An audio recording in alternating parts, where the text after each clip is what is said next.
All right, everybody, welcome to the Mana Traders broadcast here. My name is Corey Baumeister. That's Ross Merriam. We're going to be bringing you coverage all weekend. And what a weekend we have, Ross. We've been kind of building up to this end of the year tournament for, believe it or not, a whole year. And, there's a lot on the line, and it's going to be a really cool tournament. Yeah, every month here on the Mana Trader series, we've had players battling now to get their spot into this tournament. That's what they've been playing for. Now we get to see the realization of all of that work, all of that effort, and we get to see it in a small field tournament, which are always fun, and a stacked field of a tournament. Yeah, no kidding. This is pretty much every Moto end boss that tries to put any effort into, these Mana Trader series. Basically, anyone that's ever heard of it and plays in these series, they made it because, well, they're pretty good at Magic. It's going to be a really exciting structure here. First, let's check out the players qualified and a little bit about the structure of all the things you're going to be seeing with our broadcast today. We'll have that slide queued up here. Here we go. So here's kind of the way that players qualified. It is a 48-person event. And good news for anybody watching this, this series is going to continue next year. And this same kind of structure is going to be the same. So if you're watching this and you're getting some FOMO, which, I kind of am. I want to play. These tournaments look sweet. I'd have to learn how to play Legacy a little better, but other than that, I think this would be awesome. So starting off, we see Swiss, leaderboard, and points as our qualified players. We have different ways that you can qualify. Leaderboard is just by doing well throughout a particular season. Swiss, these players have made it to the top 2 of one of these Mana Traders monthly events that we've been doing. Some players have qualified multiple ways. And then the points leaderboard is what fills in the gaps there at the end. We look on the right. Here is our tournament structure for the day. We got 9 rounds of Swiss. We're going to have rounds 1 through 3 Legacy, 4 through 6 Modern, and then the last 3 will be Pioneer. 6 and 3 is what we need to advance to our Sunday double elimination bracket here. And Ross, tell us a little bit about what this double elimination bracket is going to look like. Yeah, it looks more complicated than it is, but really, we're going to start with everybody playing Modern. If you keep winning, you're going to keep playing Modern. But once you lose one match and your back is against the wall, you move into that lower bracket. That's marked in the pink there on your screen. That lower bracket means you're playing Pioneer. Yeah. So if you like your Modern deck, you better keep winning. And presumably, if you like your Modern deck, you will keep winning. Yes. But if you don't like your Modern deck, you can rise to the lower bracket with your Pioneer deck if you're a little bit better positioned in that metagame. Only up to a certain point. Then you do have to pick your Modern deck up again once you get to kind of the finals. But yeah, that's the main thing there. Looking at this, that you said it exactly right. If you're green, you're Modern. If you're pink, you're Pioneer. So that's really the only distinction. Everyone's going to kind of start in that top bracket, and then we will figure it out from there. So now that we know the tournament structure, let's take a look at a little bit about the metagame of the 3 different formats that we are going to be watching today. All right, so we're starting with Legacy. This is our first 3 rounds. And now this is a little bit awkward as far as the tournament structure goes when players are preparing for this because, well, Legacy is the format that matters the least. But starting your tournament off on, a 1-2 or an 0-3 could just kind of end it all. So not only is this the format that has the less amount of matches that you're playing, but it's also maybe some of the tougher formats for players to get into. So, this is going to be really interesting to see this as our first 3 rounds. So Ross, tell us a little bit about these decks and what we're expecting here in the Legacy rounds in the morning. Well, no surprise to see is that Delver at the top of this list with a healthy 40% of the metagame. Delver has been, perhaps the best archetype in Legacy for a solid decade now. Yeah. They even banned a couple cards. Like, I remember playing an event with Ragavan. I played one Legacy event. I top 8'd because I got to play a Ragavan in that busted deck. Yeah. And yeah, you cut off the legs. It's still good. Yeah, ever since MH2, the most popular build has been Izzet. Over the years, we've seen various 3-color builds around, but Izzet definitely the number 1 list now. But the deck I'm interested in is the one right below it, and that is Initiative. This is the newcomer on the scene with these Initiative cards printed in a supplemental set. This is a mechanic, if you're not familiar, it works quite a bit like the Monarch, where there are various creatures that enter the battlefield and give you the initiative. That is a designation that only one player can have. So your opponent can then take it from you, either by playing a card of their own and getting that triggered ability, or by attacking you and dealing damage in combat with one of their creatures, same way Okay. that the Monarch would change hands. But instead of drawing a card on the end step, when you have the initiative on your upkeep, you venture into a very specific dungeon that you can only venture into with the initiative. That is the Undercity, a dungeon that generates a lot of value finding lands, pumping your creatures, and at the end, it just digs through the top 10 cards of your deck for a creature that enters the battlefield immediately and enters with 3+1/+1 counters. So Yeah, is that good? Maybe yeah. getting a Solitude or something like that? A beefy Solitude? Something like that seems pretty strong, huh? Oh yeah. Wow. So these are decks that play a lot of mana acceleration. You see Ancient Tomb, you see City of Traders, you see Lotus Petal, you see sometimes Chromox, you see sometimes Mox Diamond, but a ton of mana acceleration because all these initiative creatures are 3 and 4 mana. So they're Okay. just trying to power these things out and then Turn use one even maybe. turn Yeah. one, Yeah. turn one, turn two, and then use them to generate a ton of value. So Yeah. really interesting deck. Definitely something that has risen up through the legacy ranks over the last couple weeks since the cards made it onto Magic Online. Yeah, I mean, classic. Just another one of those, supplemental cards, commander cards or something that just casually takes a wrecking ball to legacy every once in a while. We've seen this with Mince and Boo. We've seen this with initiative cards. Basically, the initiative decks, we see Death and Taxes as the deck below it. That is going to be a little bit different. That's going to be a more traditional mono white deck. But yeah, initiative is basically if Monarch and D&D had a baby, it would come out as initiative, basically. Yeah, you sacrifice a lot of initial cards, whether it's imprinting on Chromox or throwing away the Lotus Petal to get these cards out early, but then the value that they generate over the course of the game more than makes up for it. Yeah, because that's kind of the thing with Legacy, it seems, is anything that is like a card advantage card, Dark Confidant, anything like that, if those live, it kind of gets absurd. And if your whole deck's kind of like that, you can really snowball over decks. So yeah, makes sense why that is going to be a very powerful strategy. Otherwise, we see some 4-color control, Reanimator, Red Prison, Oops All Spells, some other stuff, kind of the classic stuff that we've seen in Legacy before. So now let's take a look at the metagame for Modern. This is going to be our second batch of 3 rounds of the day. We have Murktide at the top. Once again, kind of no surprise to anyone. Really, Legacy and Modern kind of sharing that dynamic as Visit Murktide's pretty close to Delver. Then we're going to see Hammer Time at 7 copies. Then we see Creativity and Rakdos Scam, both at 5 copies. See some Rhinos, 4-color mid-range, and then quite a few one-ofs. I will say, we only have one. Ross, I know this is going to hurt you. I'll get the knife out of your back, but only one Grinding Station Underworld Breach hero. Well, I mean, we only need one. Now we know who we're rooting for, so at least that's good. Don't have to divide my loyalty at all. Yeah. Really, I'm not mad. I'm mad. Are you disappointed, though? Just disappointed. Yeah, me too. Me too. I mean, it's interesting that, basically 48 players, that 47 players were just wrong. But you know what? Hey, we don't judge the players here on the Mana Trader series. We just commentate what they do. And we commentated accurately 100%. And this time they're 100% wrong. But you know what? That's neither here nor there. We're going to move on to the metagame here for Pioneer to round out our last format of the day. All right, Pioneer. Ross, walk us through this one. Yeah, no surprise to see Rakdos midrange at the top. I would say a month ago, those top 3 decks, Rakdos, Izzet, and Nykthos Ramp, were all relatively even. And over the last few weeks, Rakdos has really taken a hold of the metagame and become that default number 1 deck. Any idea why?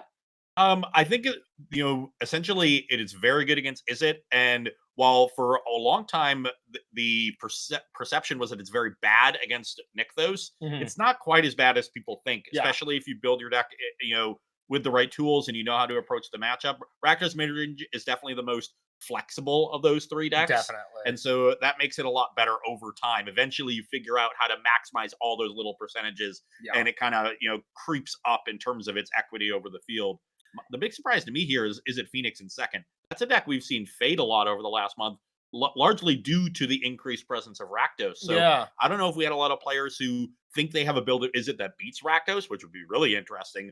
Or maybe they thought Rakdos wouldn't show up in big numbers and they're going to be really disappointed by this metagame. Unclear which one happened there. It's going to be interesting because I do definitely agree those Rakdos and Izzet decks, those are the 2 decks where you kind of have agency over everything. And, most of the other decks, not so much. Hidden Strings is one deck that I kind of thought we'd be seeing a little bit more, as it's kind of been, the deck that's been winning everything. Like, I mean, even last weekend, it won the Saturday and Sunday Pioneer Challenge. And a little bit before that, our true hero of the event, Kane Reinhardt, won the Mox with it. So huge congratulations to him. That's a huge event. No surprise he is playing that deck this weekend. He is one of those three. And no surprise, he is our lone breach player that we're truly gonna be cheering for completely unbiasedly. So one thing I'm not that surprised about that maybe the viewers at home are is seeing Gruul Vehicles as the fourth most played deck. You thought it'd be higher? I thought it would be around there. Okay, but okay. I think it's been hovering in maybe sixth or seventh most common decks. There's a lot of things after those top three, and the deck chairs have been shuffling a lot over the last couple of weeks. Yeah. But with the rise of Rakdos mid-range to the numbers that it has, we see 31% here. Yeah. Gruul Vehicles is a great deck against Rakdos. Yes. And we've seen Gruul have increased success over the last couple of weeks. So I like seeing 4 copies. I wouldn't have even been surprised to see more, but not surprised to see it be the most popular among those tier 2 archetypes. Yeah, I don't think that deck is too bad against Izzet too. I think it's favored against Izzet. It's got a lot of tough things to deal with. In particular, the vehicles are just really tricky.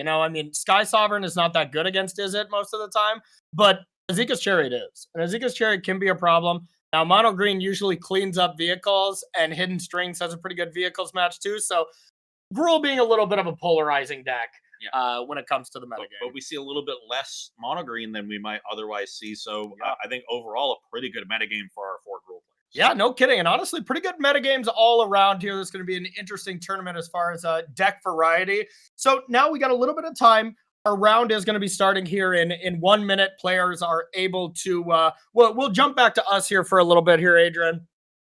Players are going to be getting ready to go here in about 1 minute. Now, if you're unfamiliar with the way that these Mana Trader systems work, well, we get to do a lot of things that you don't normally get to do with other bits of coverage. Number one being when players we start them off whenever they're ready to go. You start at 10 o'clock Eastern time.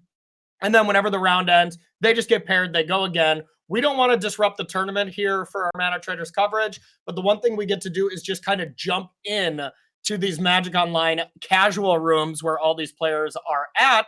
And, even if you really have a hero you're trying to follow, you can always jump in and watch certain matchups as well in that room. I believe it's the tournament practice room, Adrian, if that's correct. Yeah. Okay. It's the open play area. If you really want to follow a hero, you get that joy of being able to check out that. Now, you won't have the hand cams, but maybe we won't either. So it's always up to the players, depending on if they have the hand cam available. We're going to try to get you that as many rounds as we can, at least one of them. If we don't, well, I guess we just get to segue into paper magic a little bit earlier with not really knowing the hands and having to deduct what these players are going to be doing. So that's going to be kind of how this tournament's going to work throughout the day. And now that we got a little bit of time before the tournament actually gets underway, we'll give you the go ahead when we finally do get it going. Let's take a look at some of the specific deck lists from these players, starting with Legacy. All right, so here we go. We got an example of one of our Izzet Delver players. Maybe we can get the name of this player so we can give you their exact list. But walk us through this. This is the most popular deck. This is what we're going to be seeing a lot of. We're going to try to give you some varieties. But, we do want to eventually show you the decks that are winning. And believe it or not, Izzet probably will be winning. This is Andy Awkward's deck list. And the one funny thing about Andy's deck list is playing Expressive Iteration or Izzet decks in all 3 formats, which is pretty cool. So, yeah. Team Mets gang. It sounds like our player is ready, but Ross, give us a quick download or a lowdown of this specific list. Yeah, pretty typical of the archetype here. We see that, lean threat base with those 1-drops and Delver Secrets, Dragon's Rage Channeler, Murktide Regent as the backup. I like the Brazen Borrowers. That's a pretty common threat here because it's a nice answer to opposing Murktide Regents. It's for the bad matchups, right? Yeah, it's also a very flexible card. It can help, bounce disruptive permanents like Chalice of the Void and things like that. But, functional in every matchup. Cool. All right. Yep, that is what we're going to be seeing a lot of most of the time. But now for our first round 1 feature match, we have Sneaky Masato, which is Kane Reinhardt, a player that qualified via Izzet, from what I remember, may have qualified multiple times. And oh god, okay, this is funny. This is really funny. I don't know if you were commentating with me, Ross, But the finals of a Pioneer event was Sneaky Masato against Mogd. Mogd was on mono green with all these Hydras, Mistcutter Hydras, that kind of version. And Sneaky Masato was on Izzet with a bunch of Thing in the Ices and just obliterated Mogd in the finals, and it wasn't close. But all you had to do was get to the finals. So both players did indeed qualify here. So, all right. So it looks like we are. So we had Once Upon a Time on Kane's turn. Was it Kane's actual turn? Now, turn one Mogd we see in the bottom left corner. So Okay. Mogd was on the play here, but Kane wanted to get that Once Upon a Time out early. It makes sense. So you can cast that on the opponent's upkeep. Yeah. That to me says that he is a little landlight and didn't want that card to get dazed. Yeah. Didn't want it to get dazed, or I didn't see if he did he do it at upkeep? I believe that's okay. Or it was like in response to Channeler, just to make sure you don't get the surveil type thing. I think he did it before he had a chance to play land. So, Okay. and we do see that it found a Cavern of Souls, and that is a very ideal land for this matchup. You don't want those adventure creatures to get dazed, to get Force of Willed, especially in game one. So Cavern of Souls can stop that. Okay. But Mogged with the really important early threat. Dragon's Rage Channeler, a nice one to give some card selection. Had the Mishra's Bauble follow up, not only to get immediate surveil, but to get really close to Delirium. Artifact is one of the tougher card types for these decks to get in the graveyard with only 2 copies usually. That just seems like madness to me. I mean, it's so easy to get a Grinding Station or a Bauble or a Mox Amber in your graveyard. There's a Saga counts 2 times. Exactly. I mean, that stuff's easy here. But for anybody who is new to Legacy, well, first off, welcome and thank you so much for joining us, even if this is not your main format here. But that initiative deck that Ross was telling us about early in the day is exactly what Kane is playing here. So we're going to be seeing that. Didn't see the turn 1 initiate creature, which you're really looking for, but I'd be pretty shocked if we don't see it next turn. We're going to see if we can get these hand cams working, but at the moment we don't. Importantly, Kane here playing the red splash version, or really Naya version because of Once Upon a Time as well. This is a version that's even more all in on the initiative mechanic, splashing red for Caves of Chaos Adventurer, another 4-drop that gives you the initiative. And once you get into a dungeon, the second ability on Caves of Chaos Adventurer really generates a lot of value. When it attacks, you get to exile the top card of your library. And if you've already completed the dungeon, you can play that card without paying its mana cost. Okay. Otherwise, you can just play it normally. That seems pretty good.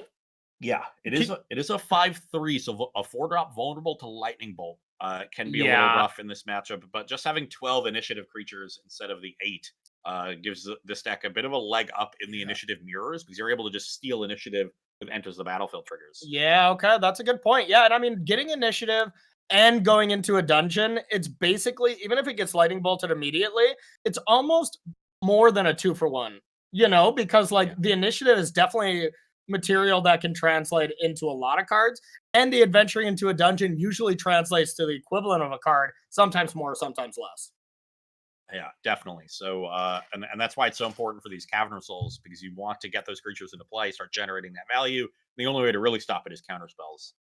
Mogged here on turn 2 with a bunch of card manipulation with more baubles and brainstorms. Looks like he's on a heavier bauble list, which I'm pretty happy to see. Mishra's Bauble is quite the card. Yeah, no kidding.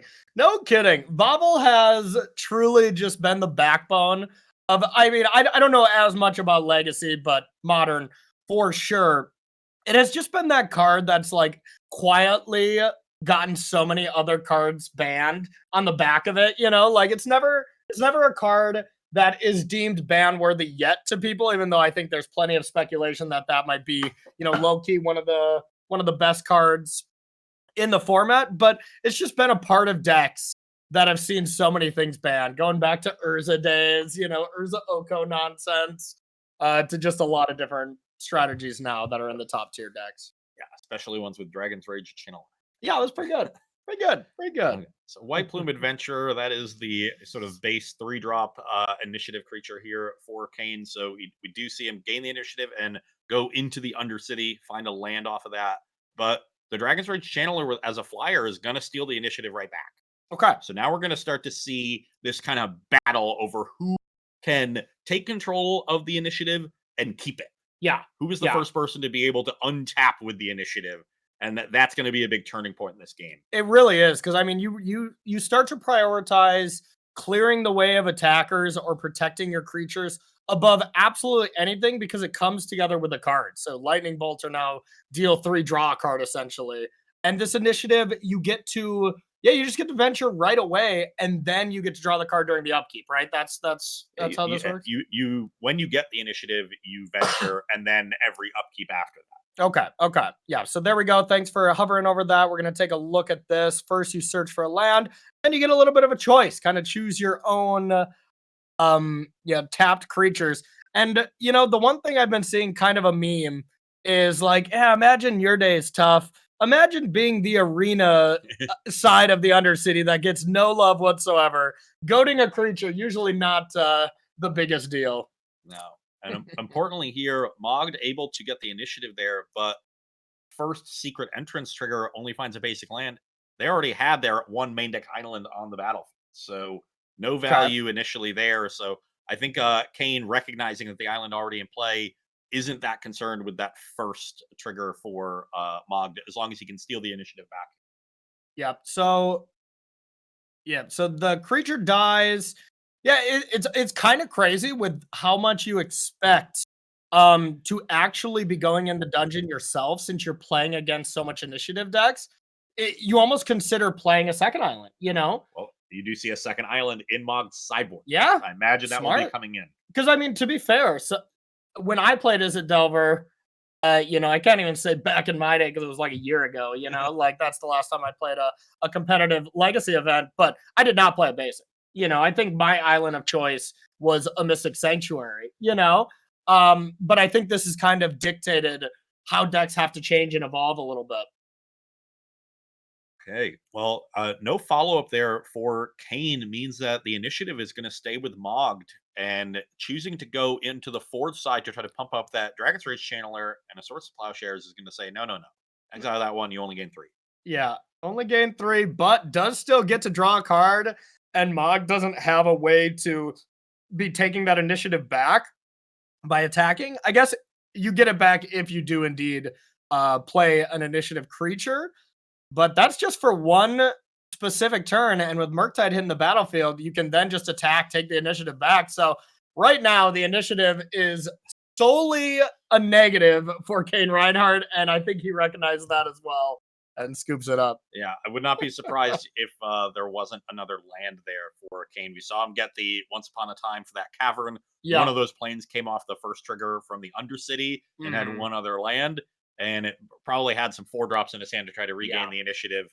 Didn't have another Swords to Plowshares to do with that Murktide region, and really just no hope of coming back in that game. Yeah, that makes sense. So we are going to see us kind of paused at these screens here for a while. That is just with the way that it works for, we do have essentially spectator mode with Magic Online. So, I mean, let's get some cheers in the chat for that, because I know we've all been looking for that.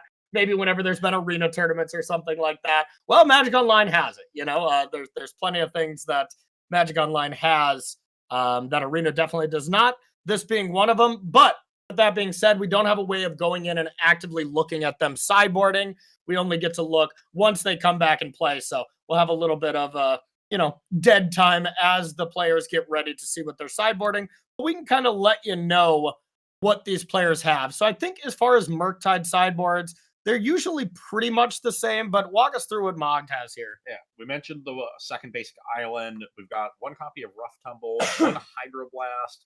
We've got 3 Pyroblast to complement the one in the main deck, 2 Surgical Extraction, 1 Unchained Berserker. Might see that one. Yeah, 2 Meltdown, 2 Blood Moon, a Force of Negation, and a Submerge. Okay. Definitely like the Berserker, definitely like the island. Not really a big fan of anything else, though. I do think you're going to need some answers to Chalice the Void. Almost all these initiative decks have Chalice on their board.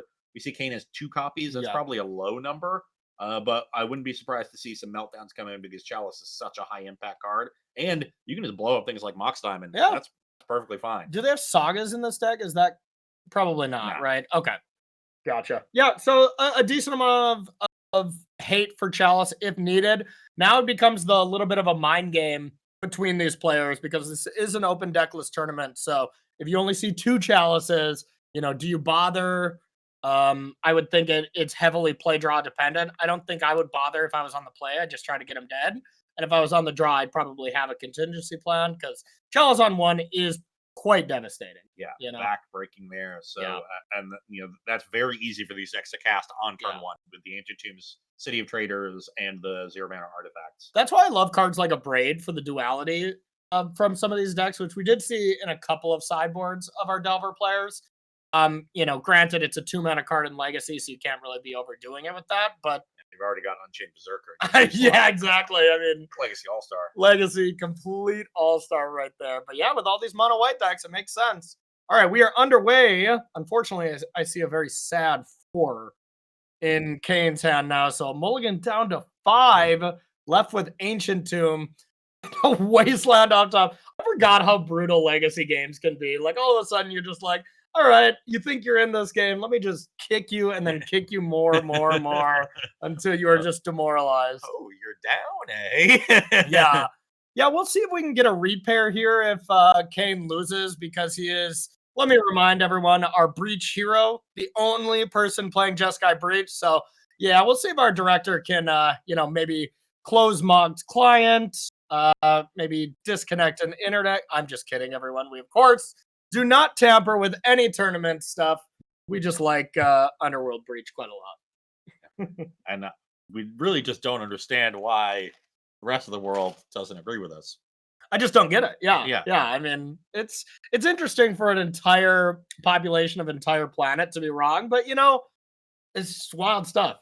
Wild stuff. There's dozens of us, and we're all right. And we just want you all to be happy like we are. We're all handsome. We're all pretty. I mean, it's just people just need to accept this lifestyle. So we are seeing players mulling over here. Yeah, we're gonna check this out here. If Kane does not play a land, we might be in a lot of trouble here. And yeah, it doesn't look like we have a land available. So maybe we'll keep an eye on this for another turn to see if we see it. Otherwise, we might just pack this one in and head our way to another match. Sounds like we have another one queued up. Adrian, what are we looking at for the next one? Okay. Okay. Yeah. So you know what? We're gonna keep an eye on this match on our back burner here with the mulligans and stuff, though this is looking a little brutal. We just have a fresh match started up by a couple of ringers. So we're gonna jump our way over there. We're gonna keep you updated on how this one works for us. And we're gonna jump into another match. So we're gonna have Gal Ducat, which an incredible Magic player, Yes. is Moto and Boss, and I mean he's truly been making it into the professional world as well. Up against, sorry, I didn't hear you for the other player, Adrian, but okay, and someone who has made it in the pro scene as well, a man by the name of Mateus Leverato. It's someone that we don't bring up the name when we're at Christmas dinners because of how badly he beat Brad in the finals of a pro tour, but so nice to have pies in the finals of Pro Tours. I know. Can you believe it? Can you believe it? So we're jumping on in here. We got Lavunga on the bottom, and it looks like it was a mulligan down to 6 here. Card for our initiative players. Yeah, no kidding. No kidding. And Galdacat did take down the first round. Looks like we're basically at the exact same matchup here. We'll see if a turn 1 Thalia is better than turn 1 Get Your Land Wastelanded. All right. Looks like a little bit more of a disruptive build at Vunga here. Not sure if that Thalia was in the main or if they came out of the sideboard. We're going to double check deck lists here and check it out. Thalias are in the main. And this is yet another build, Splashing Caves of Chaos Adventurer. So going heavy on 4 Chalice in the main as well. Yeah, some lists are more disruptive than others. Those lists are going to be better in the Delver matchup, a little worse in the mirror. So kind of have to play that game of which matchup you want to position yourself more for. All right, that's a big deal here. We have our adventurer, and we are officially in the dungeon. And that creature for... All right, Ross, why did Thalia untap there? So that is White Plume Adventurer's ability. At the beginning of each opponent's upkeep, you can untap a creature you control. But if you've completed a dungeon in the game, you untap all creatures you control instead. Interesting. Once that dungeon gets through one time, White Plume Adventure really helps you dominate combat. Though Dragon's Reach Channeler, once it gets flying, and it doesn't matter how many of their creatures on tap if they can't block. Yeah, yeah. Really interesting stuff. A good way to kind of attack and pressure to gain the initiative back if you were to lose it, and then kind of defend it here. But here we see, I'm going to just assume that that was a sideboard card as well from Galdecott. Yes, there But are 3 copies in Goldecott's sideboard. So, okay. he came prepared for this initiative matchup with pro white creatures. This is a card that I remember our red decks had in their sideboard for Azorius control, and then they printed a card whose name is escaping me. The 2-mana Saga made an 0/4 and found a land. Oh yeah, Bertha Melitis. Yeah. Yeah. Then you just kept making 0/4 artifact creatures, and I was Yep. my 2-mana 3/1 doesn't look so good. Oh, that was a beautiful time. That was a beautiful time. I was on the blue white control side, and even half the time I was just not that afraid of that card, you know? Yep. But now, Ross, is there any way for Lavinga or any way in these initiative decks to deal with a pro white creature? Is it just you just have to attack through? Generally speaking, there isn't, but I do believe we see 2 copies of Dismember in the sideboard for Lavunga. So finding the out to pro white creatures there. Interesting. Yeah, I think I did see some Furies in another list too, which is kind of spicy. The next level to this. But here we go. Thalia coming in. First strike doesn't interact with pro white at all. So you got to think Lavinga has maybe just a backup copy or some plan here. Otherwise, this attack doesn't make the most sense since you already have the initiative.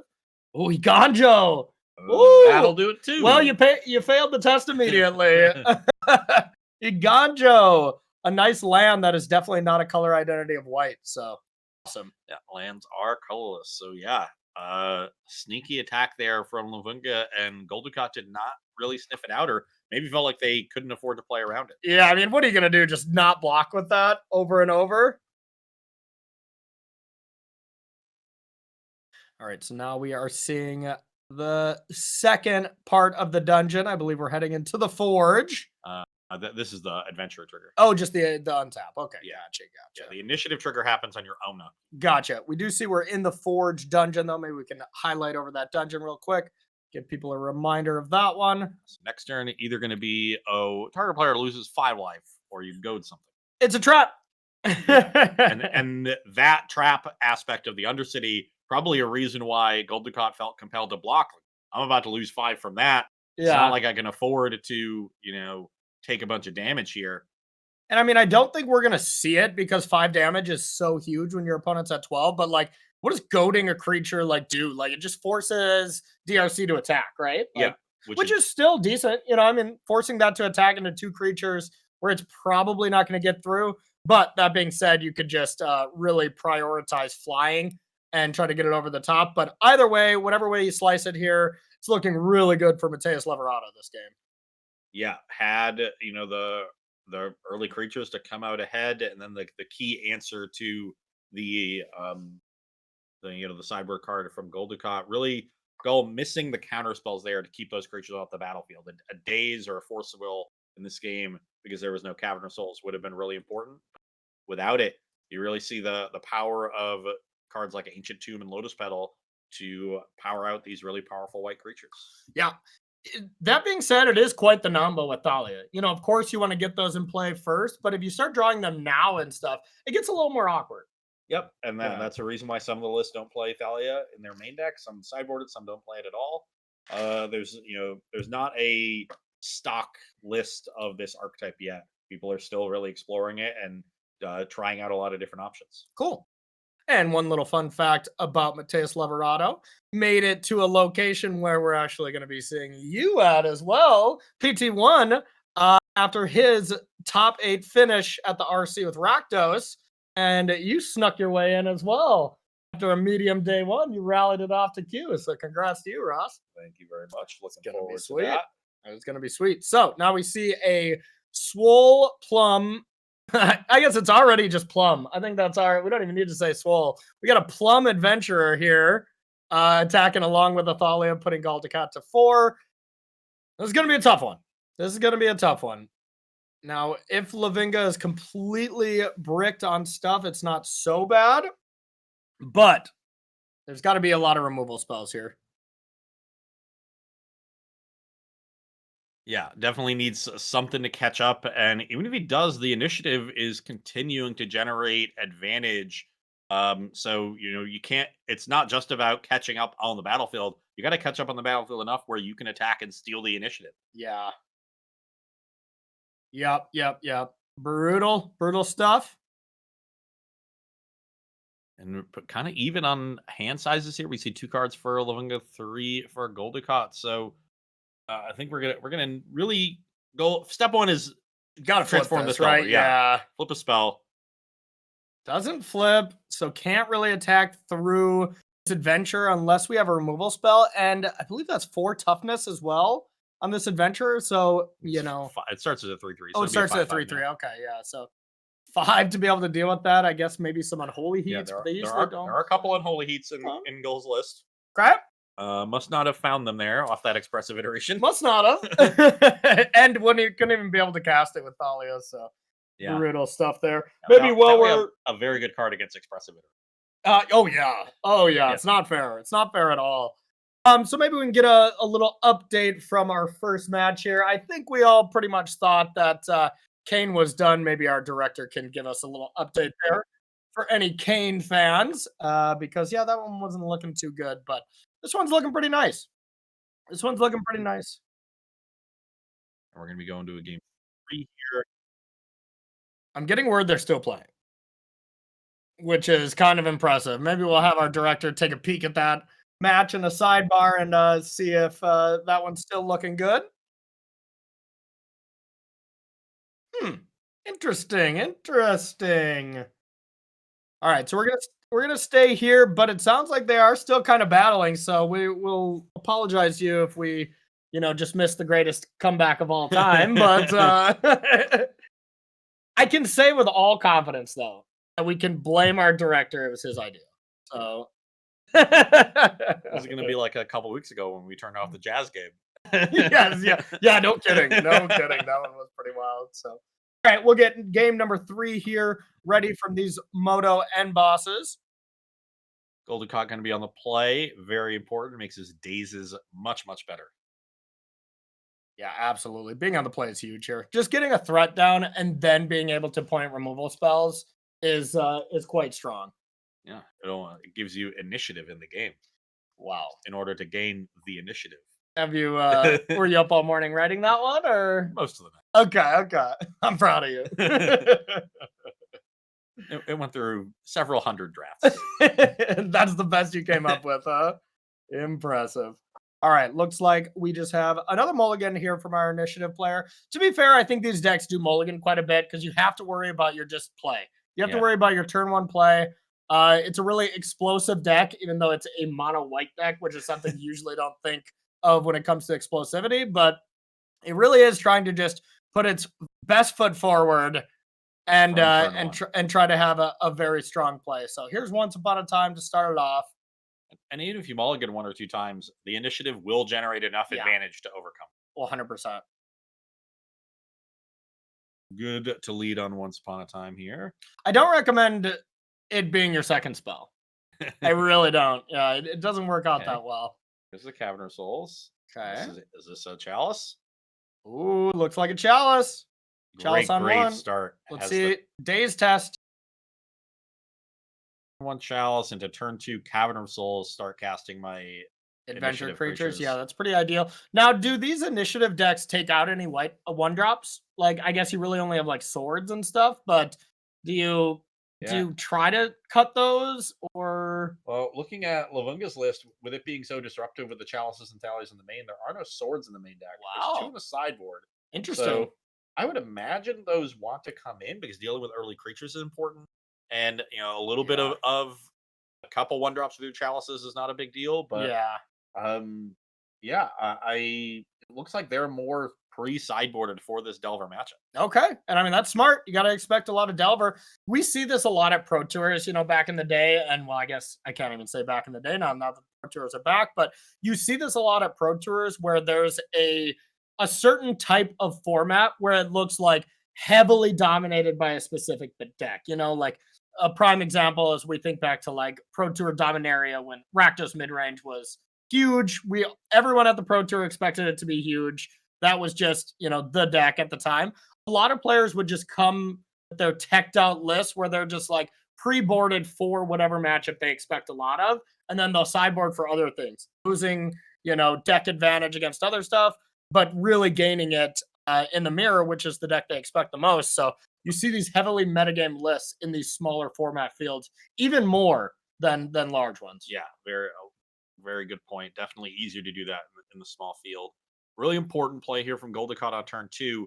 Went for the upkeep brainstorm with his Delver trigger on the stack. That is something that I think is often overdone, but in a matchup like this, getting to that Insectile Aberration quickly is really important to make sure you can steal the initiative back if you need to, especially when you know the Cavern of Souls is there. And then your opponent also had a turn 1 Ancient Tomb, so just pressuring their life total, also really important. And this is huge here. A Bolt, once again, on an upkeep. Goldicott really prioritizing, manipulating his draws to whatever he needs. And now the initiative is Goldicott. And Lavunga is not going to be attacking next turn to gain it back. There's no haste in these style of decks. So, I mean, we saw this game kind of with game 1 with Kane, and we'll be queued up to go back to that game just in case that's going right after this. But this is definitely where Kane fell behind immediately, Yeah, I think being on the play was really important, and having a counterspell. We saw Goldicott not have an early counterspell in game 1, and that allowed Lavunga kind of the run of the place to do whatever he wanted to do. If that Chalice had resolved, that Brainstorm doesn't resolve, maybe the Delver doesn't flip, the Bolt doesn't resolve, so your creature lives. So that Force of Will was really key to stop that turn 1 Chalice. Yeah, and pitch force. So, I mean, that kind of sucks, to have to use 2 of those things. But look at this nice little tempo play here. Yeah. Goldicott sees that he has the chance to close out this game quickly, really wants to get to Delirium for the DRC. Bolt's lethal. That's game. Yeah, doesn't need Delirium. Solitude is a magic card, so that has to be there at this point. Yeah, and this is empty hand for Goldicott. So a Solitude, on the Aberration. Bang. Not there. All right, well, that's that. We'll try to get back to that Kane match right away. Okay, coming back to us real quick, then we're going to jump back in if that's still going on. Maybe there was a heck of a comeback here. But that was a pretty cool match there for the back half. Yeah, you see a lot of condensed action in these games of Legacy. Yes. Those first 2 turns are really super important. And without the necessary interaction on the first 2 turns in game 2, Goldicott, fails to contain this initiative engine. Once the ball gets rolling, it's hard to stop it. Yeah. It loses that game. Has the necessary interaction with the early counter spell, the early removal spell, has the creatures to, pressure, and really is able to take a very quick game. So I think that's important. That approach to the matchup makes a lot of sense. The initiative deck eventually is going to take over and start doing really powerful things. You've got to be the aggressor as the Delver deck. You got to get the game over early. And Goldicott knew that from turn 1 and did everything he could to end it and got there exactly lethal on like turn 4. Yeah, both draws honestly look great from both players and stuff, but it really was the play draw thing.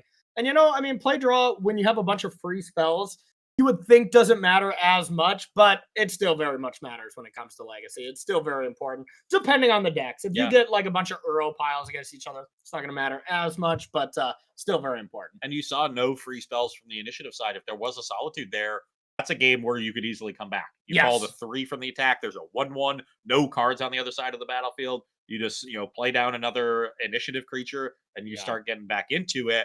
And maybe there's some good top decks that you're going to lose to, but you just have to dodge those. So really a story of those free spells. There was a Force of Will on one side, no Solitude on the other. And that pushed the game firmly into Goldicott's And I mean, there was a story that was told to us on turn 1. It was Once Upon a Time is how it began, so. That's how most stories begin. That's true. That's true. All right. So Kane did end up losing, y'all. So we got 8 matches left, it sounds like. So yeah, just hop us into any of them, Adrian. This is the joy that we have and the benefit that we have here from these Magic Online Mana Traders events. We just kind of get to jump in as things are going. We're going to kind of get these slower decks now as the rounds start going later. What's going on over here? Exactly. It's just like a Magic tournament. What's going on over here? It's just like a Magic tournament when you're there in person. You stop in, like, oh, they're losing badly. They're like, oh, this isn't looking great. They're like, ooh, this match. Let's watch that one. we're gonna try to bring you that match. Yeah, the All Goldilocks right. match. This one's just right. Yes, yes, yes. This is a nice cup of porridge here. So looks like we have a land that was Wasteland from Sprouts, Delver Mirror, I imagine here. And yeah, Nathan untapping for Nathan's third turn. And yeah, we saw Wastelands from both sides. So some interesting stuff to get caught up on. Apologies for the hand cam stuff, y'all. We know it's going to be a little spotty today. Next year, when we're looking at Mana Traders into 2023, we're gonna have this stuff, down a lot better. But you know what? Now that Paper Magic is coming back, we wanted to give you the true experience of us just all figuring out together.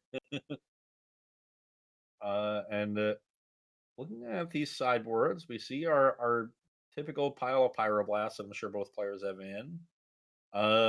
Counterbalance could be a nice one.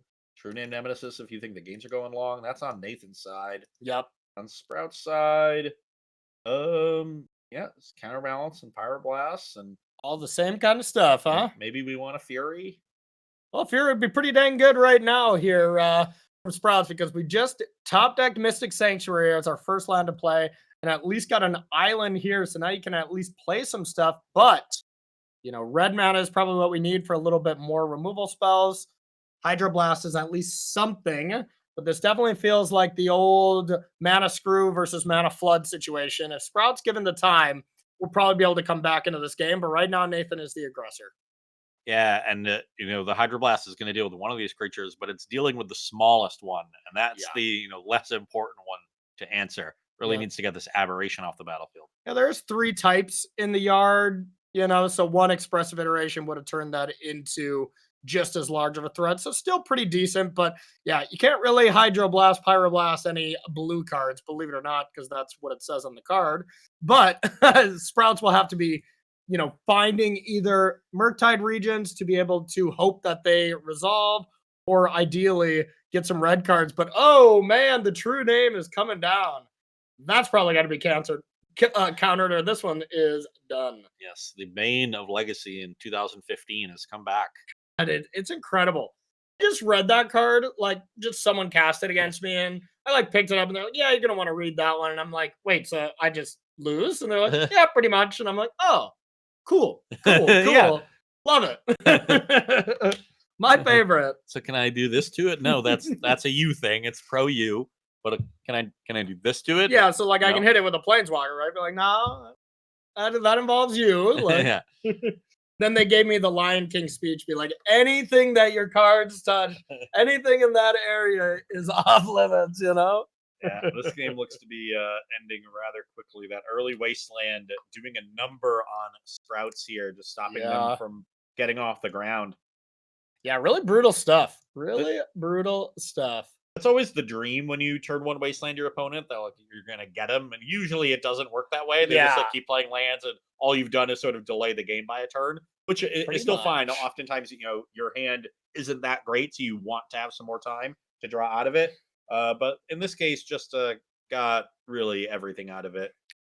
Yep, pretty much. So this one's all wrapped up. We still got, looks like around 4 matches going. So we're gonna come to us here, and then we got 3 more matches going. We'll see if Adrian can find a good one before we just head to break. That being said, with this, our normal Mana Traders tournaments, usually there's about 250 players, so it almost always goes to the end of time, or to the end of our match time per round.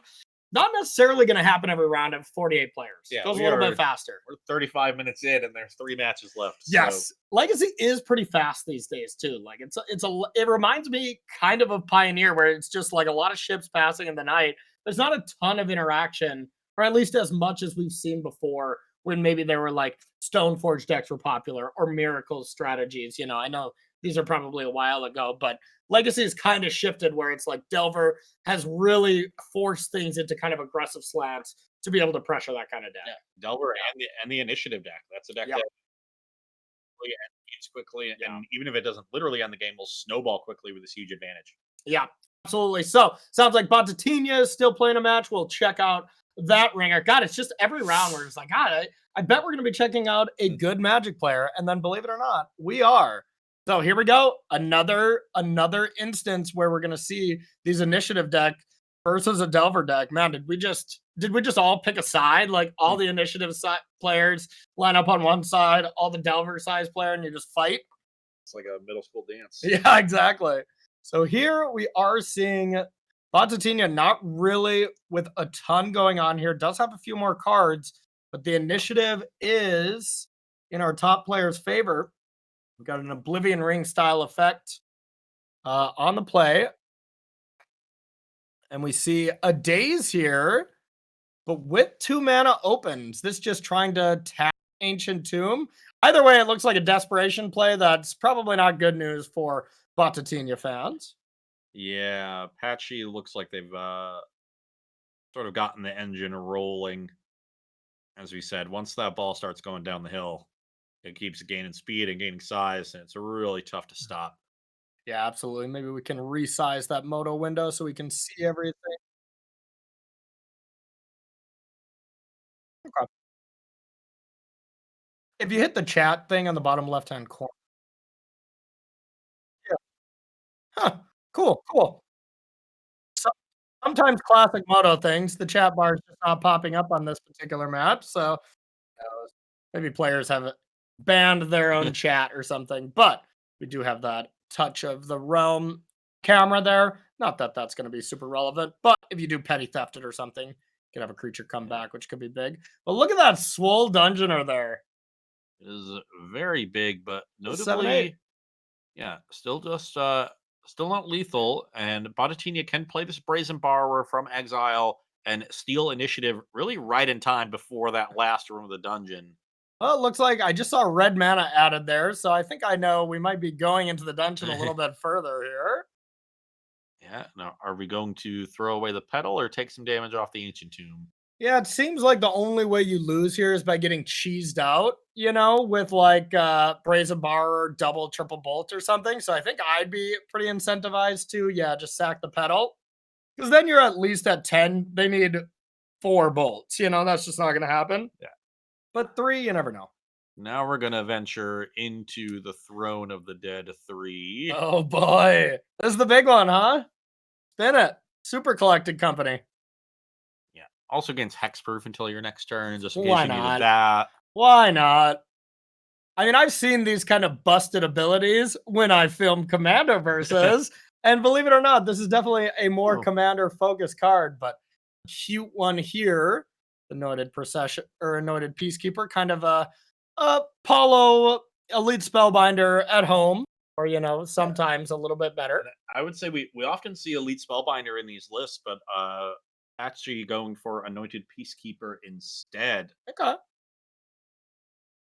Interesting. You lose some evasion, which can be important in a lot of these matchups, but the bigger toughness can also be important. So yeah, and you have to shut down like some lands and stuff. You can shut down activate abilities of like if it's something like that. So, all right, that is going to kind of do it for our jumping around for this match. Every kind of match is kind of finishing up.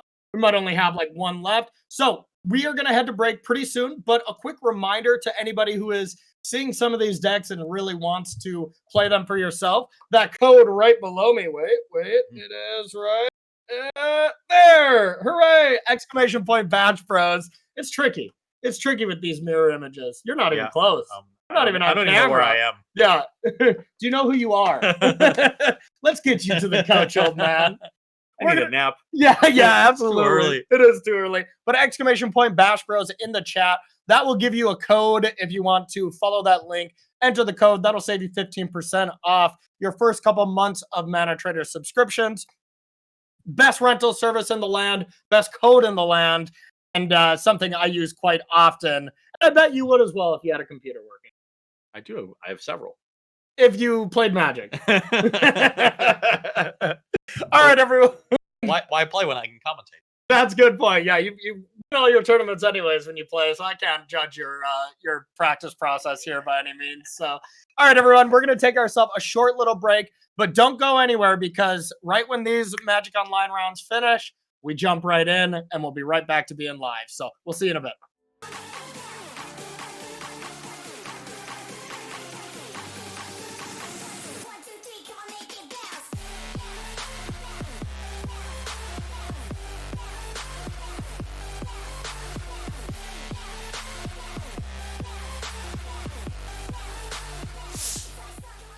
All right, everybody, and welcome back to the Mana Trader series. It's not quite round number 2, but this is the last match that we have going. So we're just going to jump in and watch. And a little update as we see Mental Misstep here with load time. Hand cam is going to be not working today, unfortunately. So we'll be able to at least see a bigger battlefield. And you know what? We'll solve the game state together here. So, all right. DM4X. Also, starting it off here, neither player with a threat, but DM4X has time on the clock, which is a big deal here. Yeah, just Mystic Sanctuary back, an expressive iteration, I believe, that just got hydroblasted. So, yep. Gotta love that. That is like my absolute, favorite card, first of all. But then in these Is It Delver mirrors, it's just absurd. Yeah, definitely it's the card you want to draw absurd, in the late game here. So, things looking good for DM. See if there's another answer to iteration. There's a Power Blast. Yeah, all the blasts touch iteration. Okay. Yeah, I suppose. So Mental Misstep staying in it here. If they can find a threat, especially a Murktide region, well, okay. Oh, this way. So anyways, I start blasting. We hired you for a reason around here. Bang, bang, bang. All right, there is a threat. And the biggest threat to Mental Misstep right now, it's pretty close between the DRC and the clock. Yeah, they need to find a Murktide Regent. The old Merkham strategy, huh? Yeah. And that is interesting because sometimes in these Delver matchups, it's always interesting. Do players take out and cut Dazes? That's kind of the storyline. Do you cut them on the draw? Do you always have them on the play? But Murktide's another story. How many of those do you want? Because your graveyard, is a resource that you don't always have it aplenty. And there's all these blasts that can hit it as well for 1 mana. Yeah, so many Power Blasts in the post-board game. It's a lot better pre-board, for sure. But, another expressive off the top. Okay, only a minute 18, 17, 12. 14. Great expert role commentary here, just counting. I love it. Well, it went up and down. So sometimes the moto clocks act a little weird, but yeah, my point was that is enough time for them to close this game out from 17. Definitely. Something with a Murktide, the closer we get to, a less amount of time, the more it becomes like, okay, now we don't have time for Delver. Now we don't have time for DRC. Only Murktide can close it out in this, but I've F6 attacked in like 4 turn span in, like under 10 seconds. You got to have your stop set right. But all these Moto N bosses have been in these situations and they know how to, speed things up when they can. So, all right, we just have a absolute counter fight over this expressive, and it looked like it indeed worked. Yeah, but we've also seen a bunch of Dazes returning Mystic Sanctuaries, so we can get these iterations. Really, I think we're at the 5th cast of an expressive iteration from each player. Only one is resolved. Yeah, this is a match of Magic the Gathering, that's for sure. Both players just re-putting up expressive iteration on top. See who has the answer for it. All this trading is just dwindling Mental Misstep's clock. Yeah. Yeah, this is the kind of game that DM4X is happy to be a part of. Oh, and not only that, it's a lot of triggers and stuff, Mystic Sanctuary, target this, expressive iteration, click 3 buttons, like that. It is demanding. All right, this one resolved. We're running out of time for Misstep to find a thread, especially if it's like a Delver or a DRC. Dig. Honestly, we would definitely put advantage Mental Misstep if they both had an adequate amount of clocks. So we'll see here what DM4X can do. Here's a Delver after a Brainstorm, so you've got to assume it's going to transform immediately. You would think that normally, but when you got to click so fast, maybe that's something you just can't put in your bandwidth right now. Be like, yeah, I think I set it up right. We're going to find out. DM answers with a Delver. It doesn't have the top of their library set up, though. can look at the top, and then if they don't like it, shuffle it away with that Misty Rainforest. Yeah, it's weird. I can't believe that was not revealed, right? Shouldn't that have revealed a card? Maybe it did. All right, but here it is. I mean, this is enough right here, Ross. And there's no cards for DM4X. This is still a 2-turn clock, so it has to just be like Mental Misstep, just F6 and attack a couple of times. But I think there is enough time if Mental Misstep, doesn't see a Pyroblast on Murktide or something. Yeah. So we drew a spell. Unclear exactly what that spell was, since Moto is not revealing it to us. Yeah, that is weird. Normally it's in the reviewed window. Moto things. Oh, is this another Pyroblast? That would be that. Oh God! Devastating. And that was not set up in any way, shape, or form. That was just like, let me tutor. This is exactly what I would need. I'd like to place this into play. Would you like to do anything about it? Pyroblast onto the stack. Okay. And now we need to find another one. Our time is dwindling here. Okay, Pyroblast. That's the answer, but do we have enough time to attack 5 times? Yeah, probably not. Maybe a bolt or something can go off. You're at the point where you don't even really have enough time to hold up any sort of counter. There's a Delver off the top. We'll see if that one transforms just like the previous one. And we'll see if our top player had a bit of a misstep on their mental game of not playing a little bit faster earlier in the game. Ooh, I don't know if we have time for this. No, either. But also, I don't know if we have time to not do it. All right, here's a Murktide. Okay, now you F6 and start attacking. Because that is a 2-turn attack. I think there is still just barely enough time. You have to just be cranking F6 here. Wow, this is absurd. I'm glad we jumped into this final game. But it comes down to, is this Delver going to transform? Yeah, I know. You need this to not flip. And if it doesn't flip, you probably drew a land. It did not flip. We shuffle that away, see if they can draw another removal spell. But the Murktide is big enough on its own, so... Oh, God. Okay, and here's where Mental Misstep hits F6 and goes to combat. Go, go, go. Oh, go straight to combat. Attack. Right-click all. Okay. Oh, my God. And gets it done. Mental Misstep coming up with 4 seconds on the clock. That was insane. That is what the whole experience is all about there. Welcome back to the booth, everyone. That was awesome. That's how you start a Mana Trader series finale right there. Yeah, that'll wake you up on a Saturday morning. No kidding. That woke me up on a Saturday morning. So yeah, Mental Misstep taking that one down. And you know what? Had to top deck Murktide in the right situation. Had to make it so there was not another Pyroblast. There was already one to deal with the last one, which we kind of thought was going to lock it up. But yeah, Pyroblast just taking it down. Or excuse me, Mental Misstep just taking it down there without finding another Pyroblast. That was cool. Yeah, casting that Brainstorm. I wasn't sure if they had enough time, but I think it's that Brainstorm that found the Murktide region that won the game. Almost assuredly. You had to. I feel like you truly had to. Live by the clock, die by the clock there, Maybe Mental Misstep is going to be immediately clicking start this match at the start. Maybe it was like getting a cup of coffee, running to the bathroom or something. Probably going to just play this one straight up. And with the way that Magic Online works and this Mana Trader series works, these next rounds are like being paired for players right away. So Mental Misstep has to be sharp for the next round and just get ready to go once again. Quick drink of water and you're back at it. Yeah. Absolutely. So players are going to be getting ready to go for round number 2. They're getting paired as we speak. I think we're going to be taking a look at Dom Harvey, who is 1-0 with a good mono red Prism. We're going to give you a little Delver initiative break, believe it or not. But yeah, not exactly an initiative. Wow. Break. He is playing Case of Chaos Adventure. I mean, just initiative is just taking over everywhere here. Powerful cards, and it's a great threat for just ending the game quickly. Some of that extra mana can be relevant as well, and all that extra value. So just that's what this mono red prison deck is built around, these lock components and that same mana base of Ancient Tomb City of Traders. So you've got Chalices in the main, you've got your Blood Moons.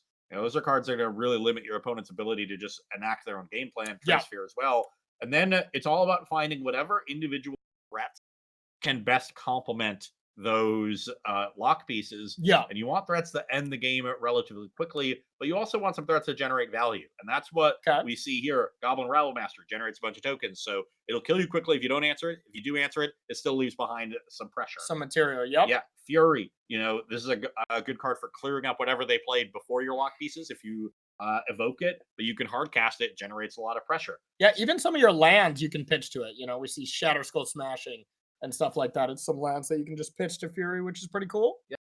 Caves of Chaos Adventure, obviously a great value generator, but Yep. also just 5 power for 4 mana. Yeah. And then Fable of the Mirror Breaker generates 2 bodies. I love that. Starting to when you copy Caves of Chaos Adventure, crazy things happen.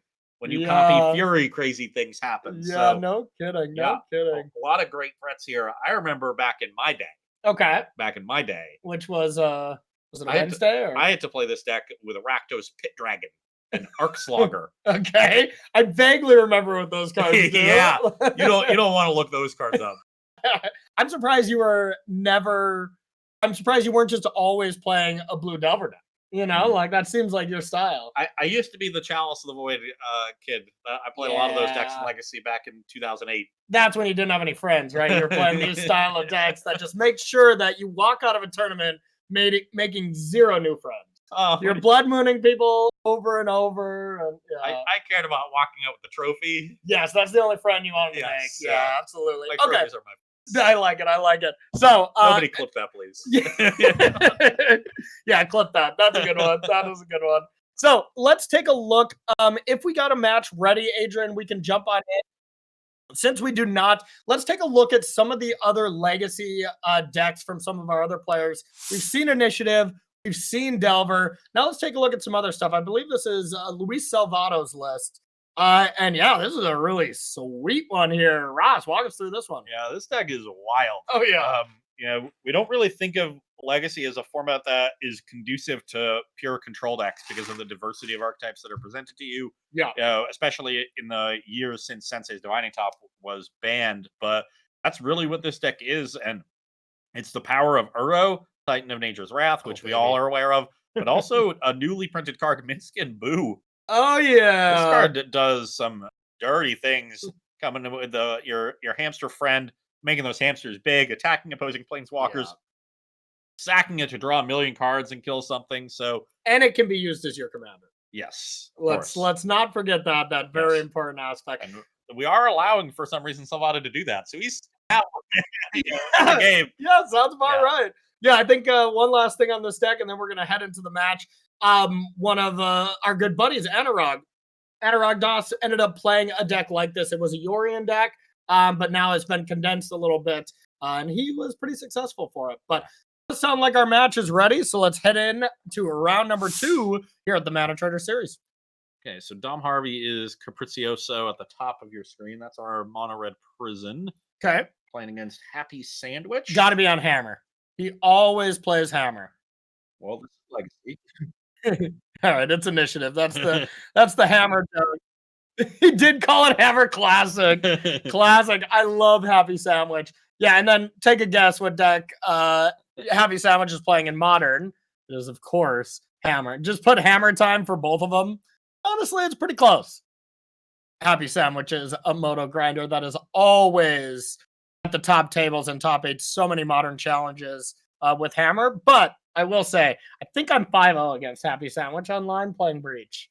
Sick brag. Yeah, it is a sick brag. I'll never have anything to brag while I'm actually playing against these players in the series. So I gotta take the victories where I can here. Yep. And in your case, they're in Modern. Yes, exactly. And then that's exactly where they live and die. That's the only brags I got. So anything different with this Initiative list than we've seen before? Also, we've been seeing a lot of the red splash list, but this is straight mono white, so more stable mana base, but fewer of the Initiative creatures. Also, on a build with more of the disruptive elements in the main deck. 4 copies of Thalia, 4 Chalice of the Void. Those are not going to be as good in this matchup. Speaking of not very good in the matchup, we see Unlicensed Hearse, which is probably going to be sided out here. Yeah. This was definitely a insane card against the Delver decks. That is a good card to have there, shutting off all the Urktide shenanigans, Delirium shenanigans, but not it when it comes to this Initiative matchup.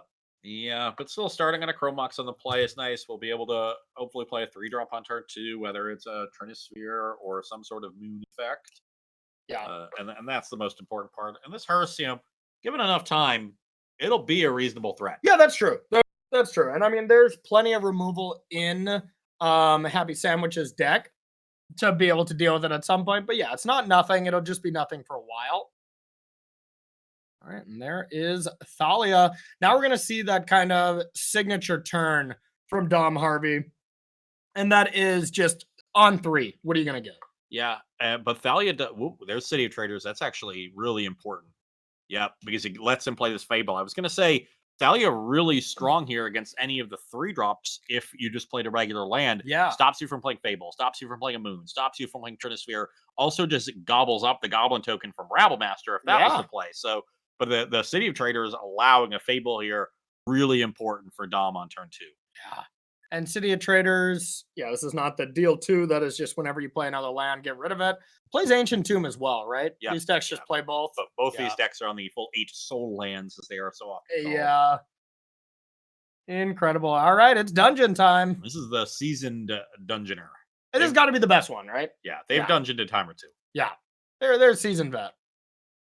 All right, here we go. Top into the Undercity, which Legacy players are so familiar with now. Have you been playing any events recently? I think Eternal Weekend being the most popular one. I don't think it won the event. It honestly might have, but I know there was like 2 or 3 in the top 8.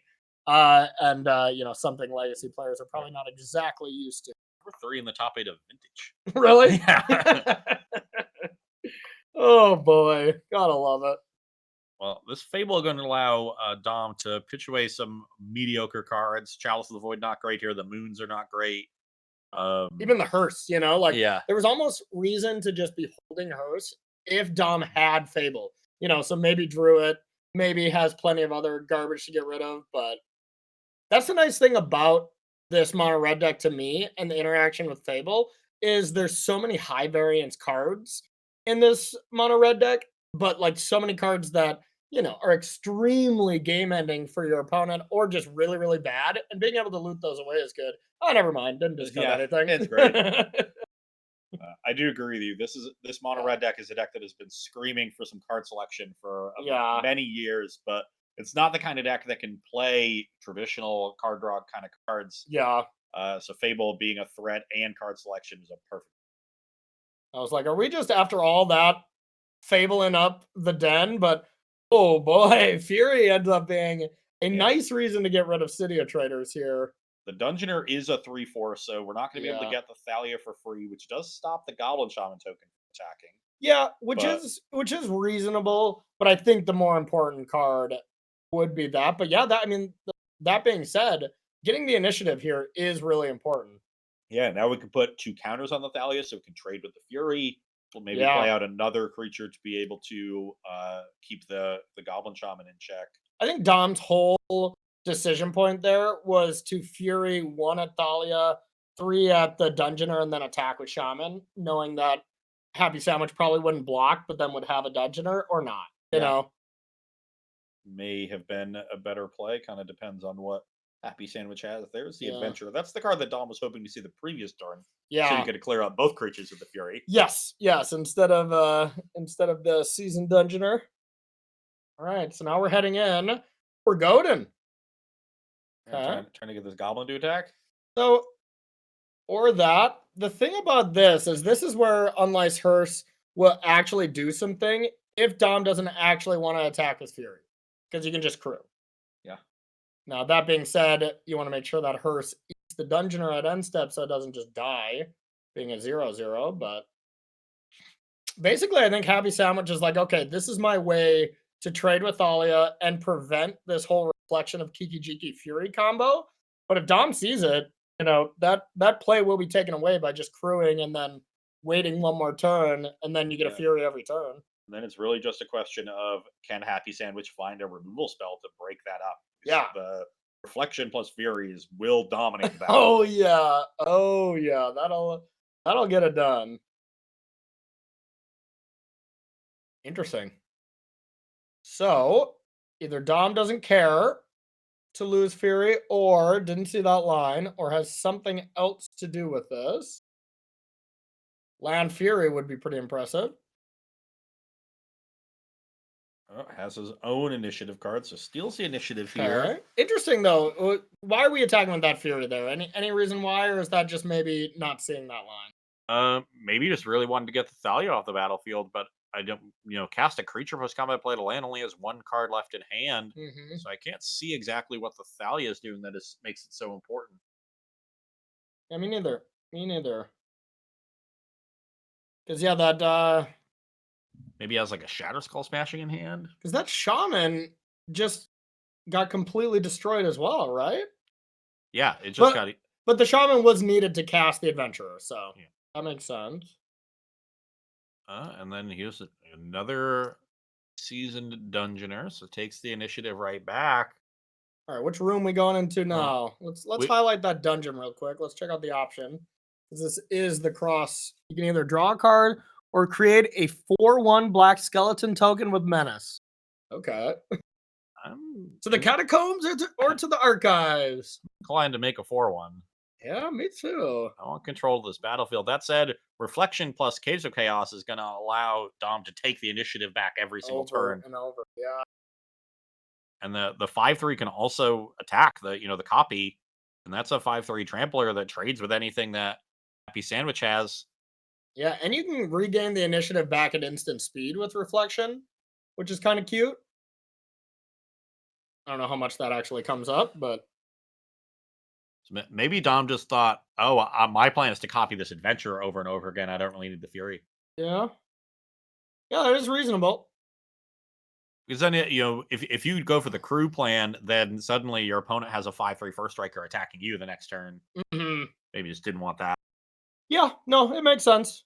I think that was the big decision point of the line, and Dom's a great Magic player. I'm sure saw it and just decided not to. Yeah. There is an Explorer with the trigger from Seasoned Adventurer. So that's going to be a pro creature attacker. The seasoned Dungeoner is definitely threatening her because of that second ability. So he's able to just give an attacking creature pro creatures and Explorer every turn, see extra cards, keep pumping that creature. It's not going to be blockable. Oh man, these initiative cards are ridiculous. Yeah, they have a lot of text on them. They really do. Now we get to untap that with the White Plume Adventurer's trigger. And it is also, that's one counter on it, so it's a 4/4. So our a copy of the of the Caves of Chaos Adventure can still attack cleanly. Which is important. I mean, these matches are not, Ooh. as lightning fast as you see like Delvermere's. Those you really figure out who's going to be winning the game pretty quick. But these ones, there's a lot of back and forth. You also see two counters get put, on the original Caves of Chaos Adventure. So this could be a 12-point attack. Yeah, I don't. Oh wow, even putting that to risk. But yeah, what you trigger this twice now? Yeah, so maybe we might see a double block on the 7/5. You draw those cards. Is that how this works? Um, you can play them. Oh, can be played. Okay, It's like a okay. Chandra ability, but once you go through a dungeon, you can play Yeah. them for free. Oh. These cards are absurd. This is a quality double block, though. This is 2 4 toughness creatures blocking a 7 power creature. Yeah, and Dom doesn't really have any instant speed interaction, right? Like Yeah, at all. and that's gonna break up the reflection combo here. There's got to be another one if this attack is happening, Either right? another one or some removal to clear the battlefield. Like there's a Shatter Skull Smashing here, but like land smashing to go 1 to the token, 1 to the surviving creature from the double block. Yeah. But then you can't cast any of these two cards. Not that it's the biggest deal. Blood Yeah. Moon's blank. Getting to an empty board when you're the one with the initiative Yes, seems like that's all a you great want. plan. Yeah. So if it's land Shatter Skull Smashing in hand, I think that would be quite good. Instead, we just see a post-combat Rabble Master, and that means that Happy Sandwich is going to be able to take the initiative right back. Yeah, Happy Sandwich is a happy Magic player with that exchange. Can't complain about that. We also decided to deal with the White Plume Adventure instead of the Dungeoner, which also makes it more difficult to. So I guess that was a sign. Yeah, really interesting stuff here so far. Finds a cavern off the explore trigger from the dungeoner, so it'll stay a 3/4, but an extra card picked up for Happy Sandwich. And my initiative. No mine. No mine. No mine. All right, and No, this is I the have big agency. one. All right. A lot of options. Palace Jailer. I saw as one of them. I think there was another dungeon creature as well. I am in for a Palace Jailer. You Yeah. know what? I'll have the initiative and I'll be And the the monarch. Monarch. Okay, yeah, that I was wondering how that works together. It works well for the players, right? Just two separate things. Going to be drawing cards at different stages of the game from each of those. Plus the value continues on. Yeah, this is the Jailer is basically the OG initiative. That said, if Dom, I guess, yeah, we still have a main phase. Yeah. Yeah, this is looking like it's slipping out of hand for Dom, especially with Miria here. Amiria's call being cast. Yeah, Yeah, there we go. that'll do. Wow. Wow. Okay, so this is really showing the power of the rest of the game. It's all been about if the deck doesn't kill your initiative creatures immediately on the spot, the games don't look that out of hand. But here, where it's two like mid-range grind fests, you really see the initiative snowball out of control. People don't respect it. So here, taking a look at Dom's list, I bet we're going to see those unlicensed Hearsts come out. Probably even the chalices come out too. They don't seem very good here. Yeah, initiatives don't seem that good. Yeah. Generally, in these lock piece mirrors, the lock pieces themselves are not good. Yeah. Yeah, and I mean, I'm just looking that was my first glance is like I want those 7 cards out, and I mean, I see Dismembers, which would be great, like Bone Crusher is fine. Outside of that, it almost looks like Dom doesn't have enough cards to bring in. I'm happy to have Metamorph and Yeah, copy my sure. own Furies and things. Even copying opposing initiative creatures Oh is yeah, that great. seems great. I'm happy to bring in the Pyrokinesis as well. Okay. Get some more Fury action going. That one at instant speed though. So just bring in more removal, more things that play to the battlefield. That's what these matchups are about. So we've got a good amount of cards to bring in. I count 6 between the Metamorph, Bone Yeah. Crusher, Pyrokinesis, and 3 Dismembers. There's just a lot of cards I want to bring out. Yeah, I for sure want like 10 out, Well, I would guess that Chalice is okay on the play because you can just play your zeros, then play Chalice on zero to that's stop true. theirs. That's true. It's not completely blank cardboard, but yeah, still not great. Yeah, so I would imagine Chalice is staying on the play. But like, maybe I don't even think the moons are that good. But Magus is still a creature, I guess, and any creatures are fine. That kind of screams to me that this is a matchup that Dom didn't really want to play or expect to play against, which maybe is a little crazy, Well, I think that the issue is that it's just structural. This mono Yeah. red deck has all these lock pieces in the main that are very good in a bunch of different matchups. But Yeah, they're just not that good in this matchup. So you got to figure out which ones are the best ones that you want to keep in. I totally agree. All right. Can't afford to sideboard 12 cards for one matchup in Legacy. Yeah, no kidding. No kidding. Yeah, and there's a decent amount of one-ofs and stuff in that sideboard, but there's no like way to tutor for anything. It's just kind of just the nature of Legacy, I suppose, huh? Yeah, extra moon and extra fury. They're kind of Yeah. This one fairy macabre is the one that's just kind of hiding out. Like, I guess we have 3 leyline and 1 fairy. They massage the numbers, yeah. Yeah. Yeah, absolutely. All right, both these players are 1-0. And reminder, everyone, these players are playing for $10,000 up top. I mean, you do not see that on an online event anywhere. Really incredible payout here. This is a huge payout tournament. This is our end of the year tournament. These players all had to qualify to get here. If you want to qualify to get here, we'll be starting this series back up in February as our first tournament. It's going to be that tournament at the end of the month, and it's going to be Pioneer. Pioneer is going to be the first one, so should be some fun stuff. So get ready, get your loan accounts ready. Sometime in February, we will be starting that qualifier season, and you can qualify through the qualifier season, or you can qualify by being top 2 in the event. But I'll shut the heck up because, wow, we got some stuff going on here. That's a turn 1. Yeah. Dom keeping 7 here, but having not really anything on turn one, and Happy Sandwich having a lot of things on turn one. Yeah, this really is a hammer deck too. Happy Sandwich is very much staying on brand, but here we go. We got the turn 2 Fable, which doesn't look as good in the face of the Plume Adventurer, but Yeah, the adventurer going to be able to get in here, and then with its triggered ability, untap on Dom's upkeep and stop the Goblin Shaman from attacking, even without any additional creatures added to this battlefield. yeah, normally you're like, oh, whatever, it's a 3/3 against a mono red deck. Bolt's probably there, but not really what these prison decks are all about. They're are about much more annoying magic cards than lightning bolt. Yeah, and that is not really paying off in this matchup. No, it's not. No, it is not. So yeah, we are seeing the initiative here.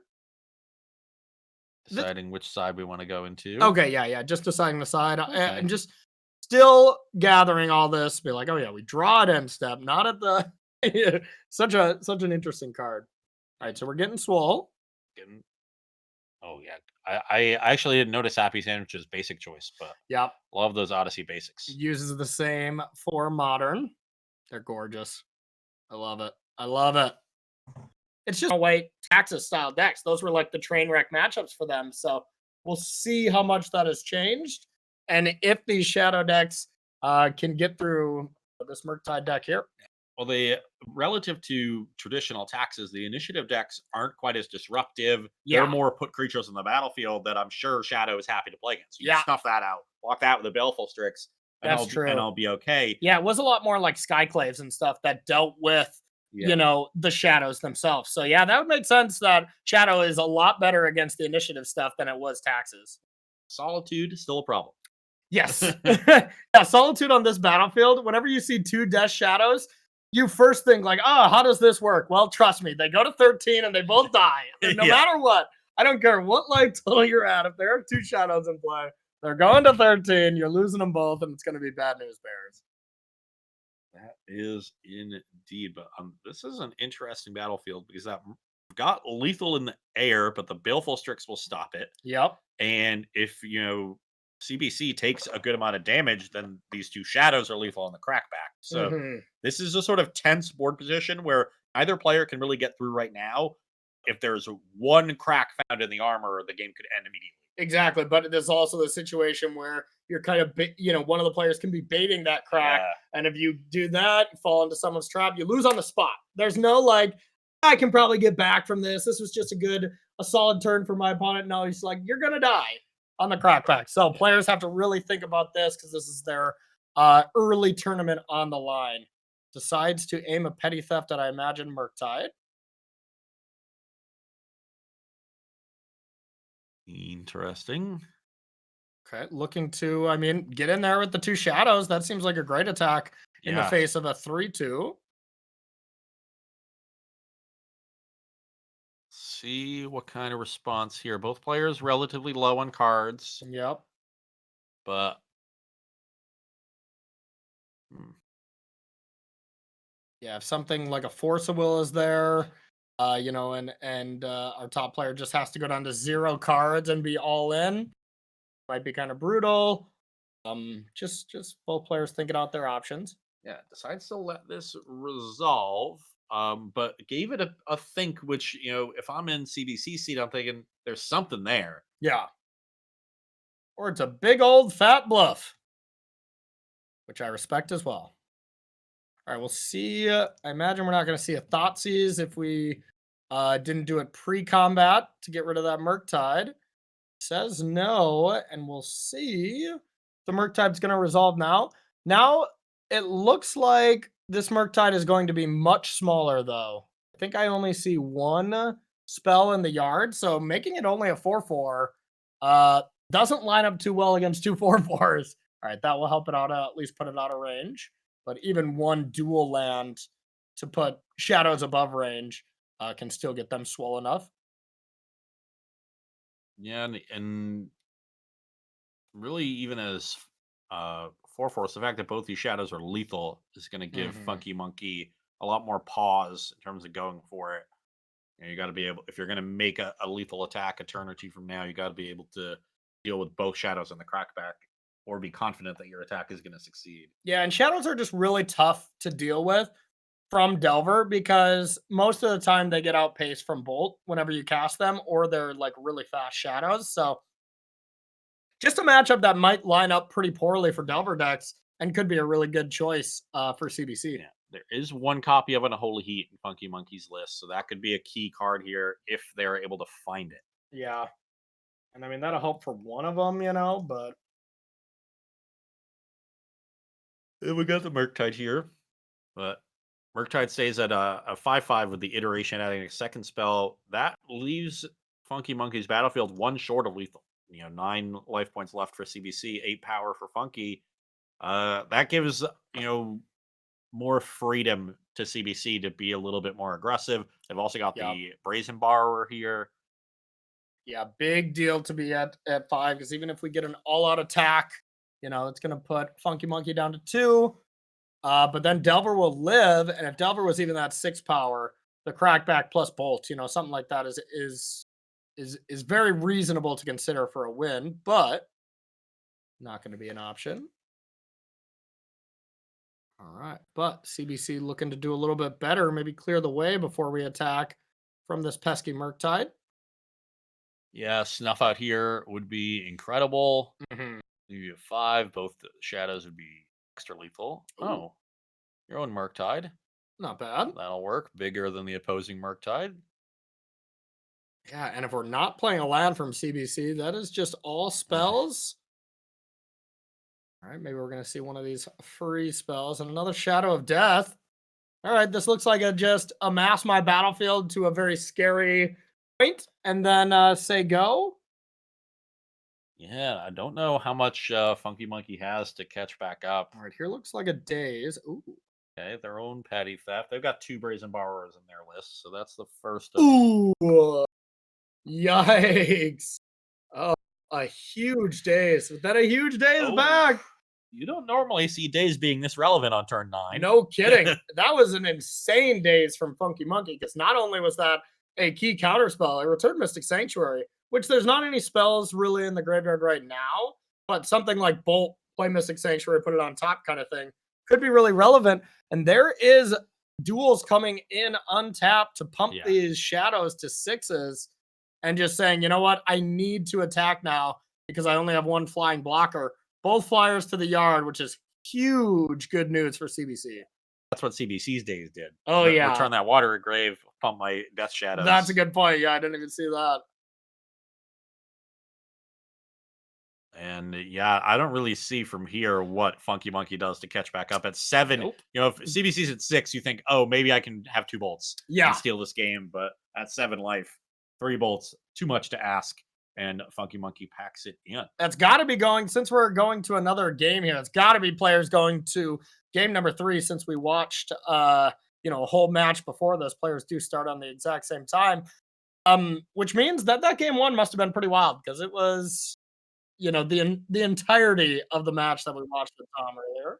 Yeah, both players not super low on their clock, so they've used about half of it combined. Yeah, they'll have plenty of time here, but I'm liking the look of the Shadow deck.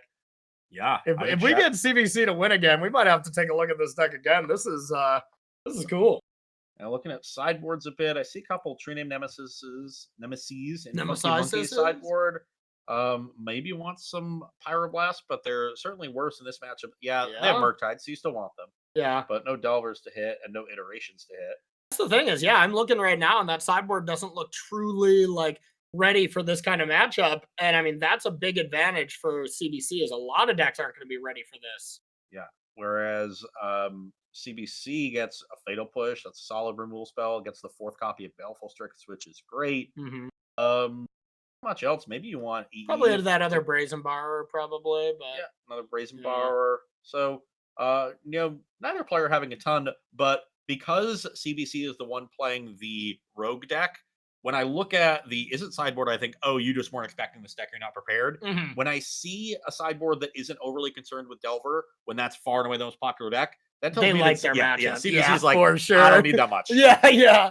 I'm good. Click back. Yeah. And honestly, this is the second player that if we're looking at the deck list, kind of just, from a third point observer, that don't sideboard against Delver a lot, these are the players that are pre-boarded for the matchup, and when they just run into that matchup over and over, could deem them a 3-0 start at a gigantic tournament. And I want to overstate once again, we would fly to cities all the time to play Grand Prix where half the time it was 10K for first, half the time it was not that much. So these players are they took a long road to get here, but they're playing a Grand Prix level event, but instead of 1,200 players, there's 48 of them, and it's still the top prize of that. So these series are awesome to play in. Yeah, great tournament to cap your year off with, and out on the line. Reasonable start for both players here. Not a ton of action to the battlefield, but Thoughtseize being able to take expressive iteration, super important. There we go, and the hand cam's working once again for Funky Monkey. If we hit that revealed button with Funky Monkey's hand, there we go. All right, we at least got one hand cam here. Maybe you can do us a favor of, as they cast those, exit them out, Adrian. We're putting Adrian to work today. They just shocked in that Steam Vents, so they must have drawn something. Yeah. It could also just be having Pyroblast available with Daze Protection. That's a thing it could still be, but what are you really Pyroblasting on turn 2 against this? Like, most of the threats on turn 2 from CBC is going to be a black card for Shadow or something, You could Pyroblast a Baleful Strix. That's true. And you totally would. Yeah. Especially with this hand. Right now, Funky Monkey needs cards in the graveyard, and if you got to Pyroblast a Baleful Strix on this turn, you'd be able to crack the Misty Reinforced and cast a Murktide next turn. Exactly. And it'd be a large one. A 6/6 is huge. So, agreed. So if you're CBC, this is not a turn where I want to cast a blue card. Yeah. At least on my main phase. Brainstorm on their end step is fine. But this is a turn where I would love to cast a Hymn to Turok. Oh, yeah. Yeah, I'd phone that one to the top of the deck. We do see 2 of those in the deck. But yeah, outside of that, if your option is Baleful Strix and otherwise you don't have anything else to cast on your turn or your opponent's next turn, I think I'd still say go. Because it lines up so well with them. There is one unknown card for Funky Monkey where that could be Brainstorm or something like that, but I doubt it. Okay, going for a Thoughtseize. This will allow a Murktide Regent to be cast next turn, but if you got an answer to one, you can take the other. Yeah. And then your opponent's tapped out, so usually not that big of a deal. Now, if your answer is a counterspell and your opponent does have a Brainstorm on the end step, they can set up Murktide Regent with Pyroblast backup. Yeah. So maybe then you want to take the Pyroblast?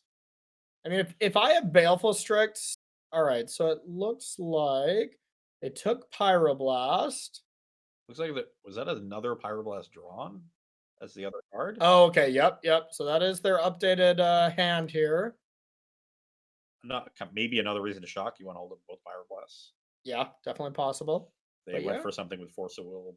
Double 4, 5, 6, 7. So now oh, that was such an insane draw. I was just gonna say you maybe don't want to play Murktide here because it can just get dazed.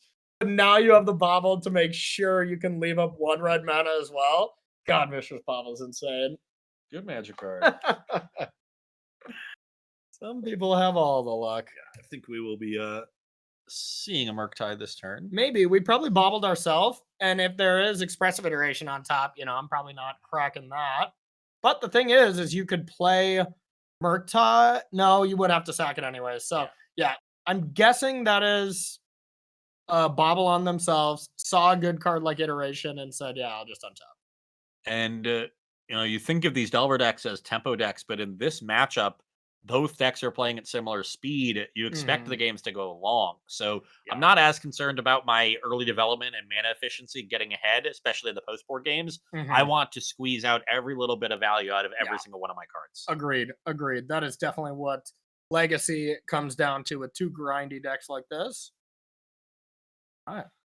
Brainstorm eats a Pyroblast, so pretty aggressive. Wouldn't you say? Yeah, but Brainstorm is, one of the most powerful cards in all of Legacy, so yeah. I'm never going to be too mad at it. And it looks like it did kind of, there's the ceiling on Pyroblasting a Brainstorm like that where your opponent just says go and they had nothing else, and that's exactly what happened. Now we're going to see the big bad of MH2. The old Murktide coming down. Oh, just kidding. True name Nemesis. Is the days there? Because if so, that is very punishing here to choose that. No days. And I wonder now which player we choose. We chose. Funky Monkey firmly in the driver's seat. Yeah, impressive stuff. Yeah, is there any way to deal with True Name from Death Shadow? Is that just another impossible thing? Well, if we can generate a third color of mana, you could engineered explosives it. Love it. There is a Plague Engineer in the sideboard. If we brought that in, Okay. and it's open deck list, so you know there's 2 true names. So I imagine the Plague Engineer is in. Yeah, probably. Why So, not?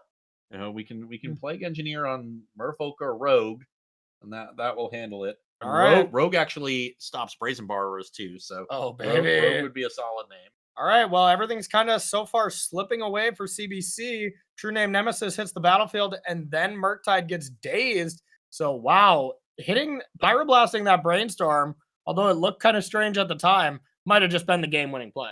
Yeah, paid off big time. We're going to see a Murktide come down for Funky Monkey with 1 mana up to pay for potential days. So that resolves as an 8/8. This is lethal. Yeah, this could just be a scoop right now. Like, at this point, sure, you can play a Death Shadow. Those are online. Okay. All right. There's a lot of ways for Funky Monkey to answer this, but only 1 unknown card in hand. So, yep. Did you see that Murktide and the land that was days back already got recast? So, yeah, right now, CBC is just crossing their fingers to just survive this turn. You know, then there's a whole slew of problems when we start the next turn. That's trying to race this, but yeah, unless there's a force or something, this is just going to be GG. I wonder if Funky Monkey said, I don't want to get this Pyroblast dazed. Because normally you would Pyroblast out on the stack to stop them from drawing a card. Yeah. But if you're about to kill them anyway, maybe you just doesn't want to matter. play around the daze. Here we go. Lethal attack coming in. I don't think there's any. Never mind. Yeah. That'll do. Snuff out deals with the Murktide. No days back. All right. So now what has to happen for CBC is CBC has to just be like, all right, 3 shadows. You know? Yeah. 3 shadows and just hope that, you know, your opponent. Oh, okay. There's a daze.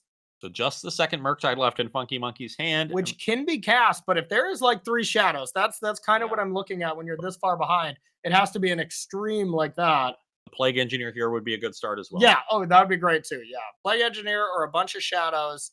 It's what we really need here. We know one of the cards is Murktide, I believe. No, that got countered. This Strix will check the Murktide from Funky Monkey. So, you know. That's not it.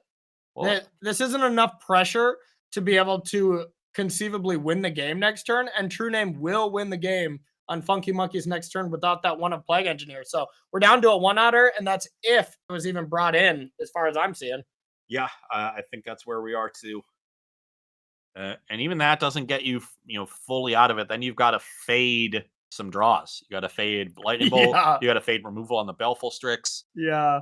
I mean, that being said, you will be attacking for 12 next turn because Death Shadow is swole. As big as Death Shadows get, really. But honestly, yeah, even if that Baleful Strix was just another 1 shadow and you were able to kill a Murktide, all of a sudden CBC steals this game. But looks like the power of True Name Nemesis might be too much. You know what card would be interesting for this Shadow deck that I'm not seeing? Huh. Be Dress Down. So that's a good way to stop True Name Nemesis. Yeah. It's always been good with Shadow. A little awkward with your Baleful Strixes, but, whatever. Yeah, not really, because, like, you choose when you want to block and stuff. So, yeah. You do not have to convince me to play Dress Down. I love that card more than any card ever printed, I think, and I put it in every deck. So, I'm all about it. But, yeah, the old Dress Down Shadow days are excellent. Combined with that, it just makes a 13-13 right on the right away. And it's good against Saga decks. 8-cast is like the only one that I can think of. And that deck isn't that amazing. Like, we do not see a lot of that deck being played, but you can even cast it in response to an initiative creature so they don't get the initiative immediately. Yeah. Actually, that seems sweet. Okay, here is Murktide. Do we have Plague Engineer? Ooh. Okay. We need a third land now, and it can't be a fetch land or a watery grave. It has to be Wasteland, Underground Sea, or the basic island. Along with Plague Engineer. Yikes. Well, they didn't immediately concede. They're trying to get their camera time that they don't know about. They truly don't know they're on camera, but still. All right, says go. Petty theft, nothing like that works against True Name Nemesis. So, as far as I'm seeing, this is CBC probably saying GG in chat, saying, hey, I hate that stupid card you played. And Funky Monkey is like, yes, it is stupid. But I love it. But I love it because it granted me a 2-0 start here in the Mana Trader series. Yeah, and there's nothing, right? There's nothing that we can see from the Death Shadow side at instant speed. This is probably just the players chatting with each other. Here comes the attack. And Funky Monkey advancing to 2-0, getting ready to play one more round of Legacy, and then put that deck aside and then shuffle up for Modern. So, all right, everybody, welcome back to the booth. It's Corey. It's Ross. We're going to be bringing you coverage all weekend. Then we're going to be bringing you that top 8 tomorrow. Well, never mind. Not going to be top 8 tomorrow. It is double elimination bracket. A double elimination bracket. We'll see exactly how many players we have, but action will be starting tomorrow at noon instead of our normal 4 p.m. Eastern time. So, make sure to plan accordingly if you're going to be doing that. But that was it for our rounds here. For round number 2, we had a couple long ones, a couple good matches. Those were chef's kiss. I like those. Really nice back and forth action. That's what you get in Legacy. Absolutely. So we're kind of playing this pod play with these players. I could not have spit anymore when I said pod play. I'm going to have to clean off my entire monitor there. But we are playing a little bit of pod play here where the players are going to be playing 3 rounds of 3 different formats. We're going to be watching some 2-0 players here in Legacy and see who has, how many 3-0s are there going to be after 48 players, Math Boy? 6. We're going to have 6 players that are going to be heading into Modern with the perfect record. Maybe a little bit different because I think we have slightly less than 48 players with people that didn't show up or didn't submit decks or something like that. So, yeah, shame. Right? They don't want 10,000. I guess they don't. Just do not want the chance to just win barrels of cash. I think that's how we pay people out with Mana Traders too. We send a barrel there. Yep. Our director Adrian actually hand delivers the barrels.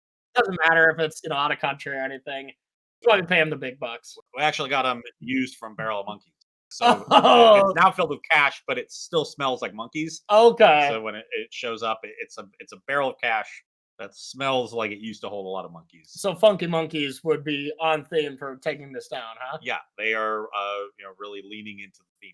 I like it. All right, well, we're going to be leaning into going to break here, getting ready for round number 3. We're going to take a short 5-minute break, everyone, and then we'll be right back with the conclusion of Legacy here on our end of the year Mana Traders event.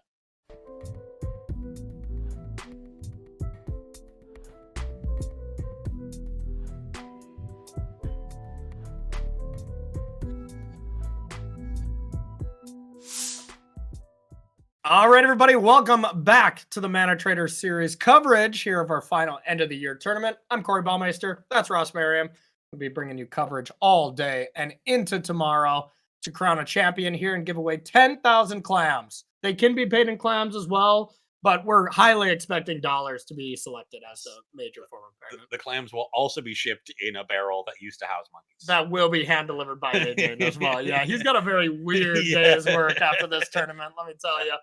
But for now, he's got an even weirder day because he has to listen to us pretty much constantly. It's his job, which, that's rough. Yeah, he better be getting paid well. Hazard pay, yeah, I would think so. Yeah. So we're going to be heading into our last round. We got 6 players that are undefeated here, which at this stage of a tournament is kind of crazy. But a reminder, everyone, this is a 48-person event, so not a lot of people playing. As far as the decks that are doing well, quite a lot of initiative, and then we got a couple spicy ones that we're going to keep an eye on. Reanimator and Oops All Spells are kind of the outliers, but outside of that, it's all the initiative decks. So wow, what an impact these new Dungeoners and other initiative cards are having in the format. It's kind of truly astonishing to me. Yeah, it looks like 6 initiative decks, 4 Delver decks among our 12 2-0s. Okay. So those 2 decks were the most popular. They were about 2/3 of the metagame to begin with. Yep. They are now 83.3% of the 2-0 metagame. So rising through the ranks and doing a lot of winning as well. But we got a couple rogue decks sneaking in there. Both these decks very similar strategies. There's Reanimator, all in tries to get down Archon of Cruelty or Gristlebrand really quickly. Yep. Use that to generate a bunch of card advantage. Probably set up a second one. And then we've got the deck that we're going to start with here, which is Oops All Spells, even faster than Reanimator. Yeah, no kidding. Oops All Spells, an interesting deck we're going to talk about a little bit when we get into the match, but the matches are paired. So we're just going to head right in, and then we'll talk to you a little bit about this nonsensical deck here that we're going to be checking out. Which player do we have? We're going to figure out real quick, I'll tell you that. But So Oops All Spells is going to be Nakashima. That's at the top of your screen. Perfect. They are playing against one of the Delver players, probably not the pairing that I you thought it would've was going to be wanted. the Reanimator player. I was like, yes, this is going to be nonsense. So Oops All Spells is a deck that is extremely complicated to do, but when you break it down, it's actually quite simple. So Ross, walk us through this deck a little bit. Yeah, it's hard to grok if you're not sure what's going on, but it's built around. Did you say it's hard to grok? Grok. Okay. But it's built around 2 key creatures, Balustrade Spy and Undercity Informer. Both of these creatures... Legacy staples. Yeah. Both of these creatures essentially say 3 and a black, mill your deck if you don't have a land in it. So these decks do not play any lands, but they have a ton of ways to generate mana still in Legacy between Elvish Spirit Guide, Simian Spirit Guide, Chrome Mox, Lotus Petal, and now, really importantly, from Zendikar whatever. I can't remember what those lands are. I know it was in our Versus Live days. Yeah. Like we were starting to play those things, but yeah, whatever. They're from one of the recent sets. The Mythic DFCs giving this deck functional lands that don't count as lands for your Informer and Spy, really important. And there we see an Agadim, the Undercrypt here on turn 1. Really, really important for these decks. Makes them a lot more consistent. Basically, you're just trying to get 4 mana, mill your entire deck, put your 4 Narcomoebas onto the battlefield, then sacrifice 3 of them to flash back a Dread Return and target your 1 copy of Thassa's Oracle. And you got no deck left, so you win the game. The 4th Thassa's Oracle, these decks had to kill with much more convoluted methods. Savage Titan, right? That was in Modern. That was in Modern, that's right. Yeah. But Thassa's Oracle made it a lot easier. There we go. This is the only time our hand cams are unfortunately working is when we get a Thoughtseize here. So thank you, Adrian, for keeping up on that. And yeah, kind of the dream start from the Oops All Spells deck. You at least have a Thoughtseize. You have 1 land and a Lotus Petal, but now it gets important. And a lot of games happen like this too, where it's just like, okay, I had to keep this hand, but I don't have another way to play anything.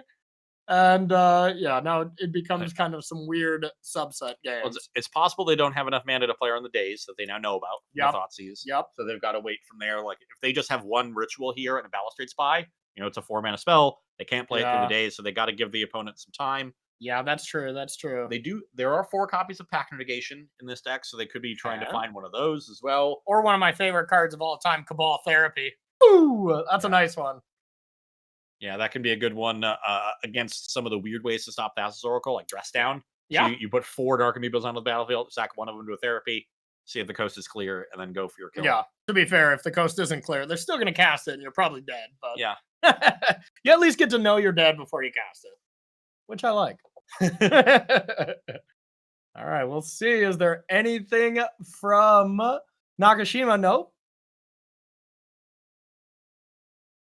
Yeah, no such luck. They're just going to hope the top of their deck gives them the ability to play around this days for the creatures kill them. But a pretty ideal opening hand here for our Delver player with early pressure, multiple counter spells.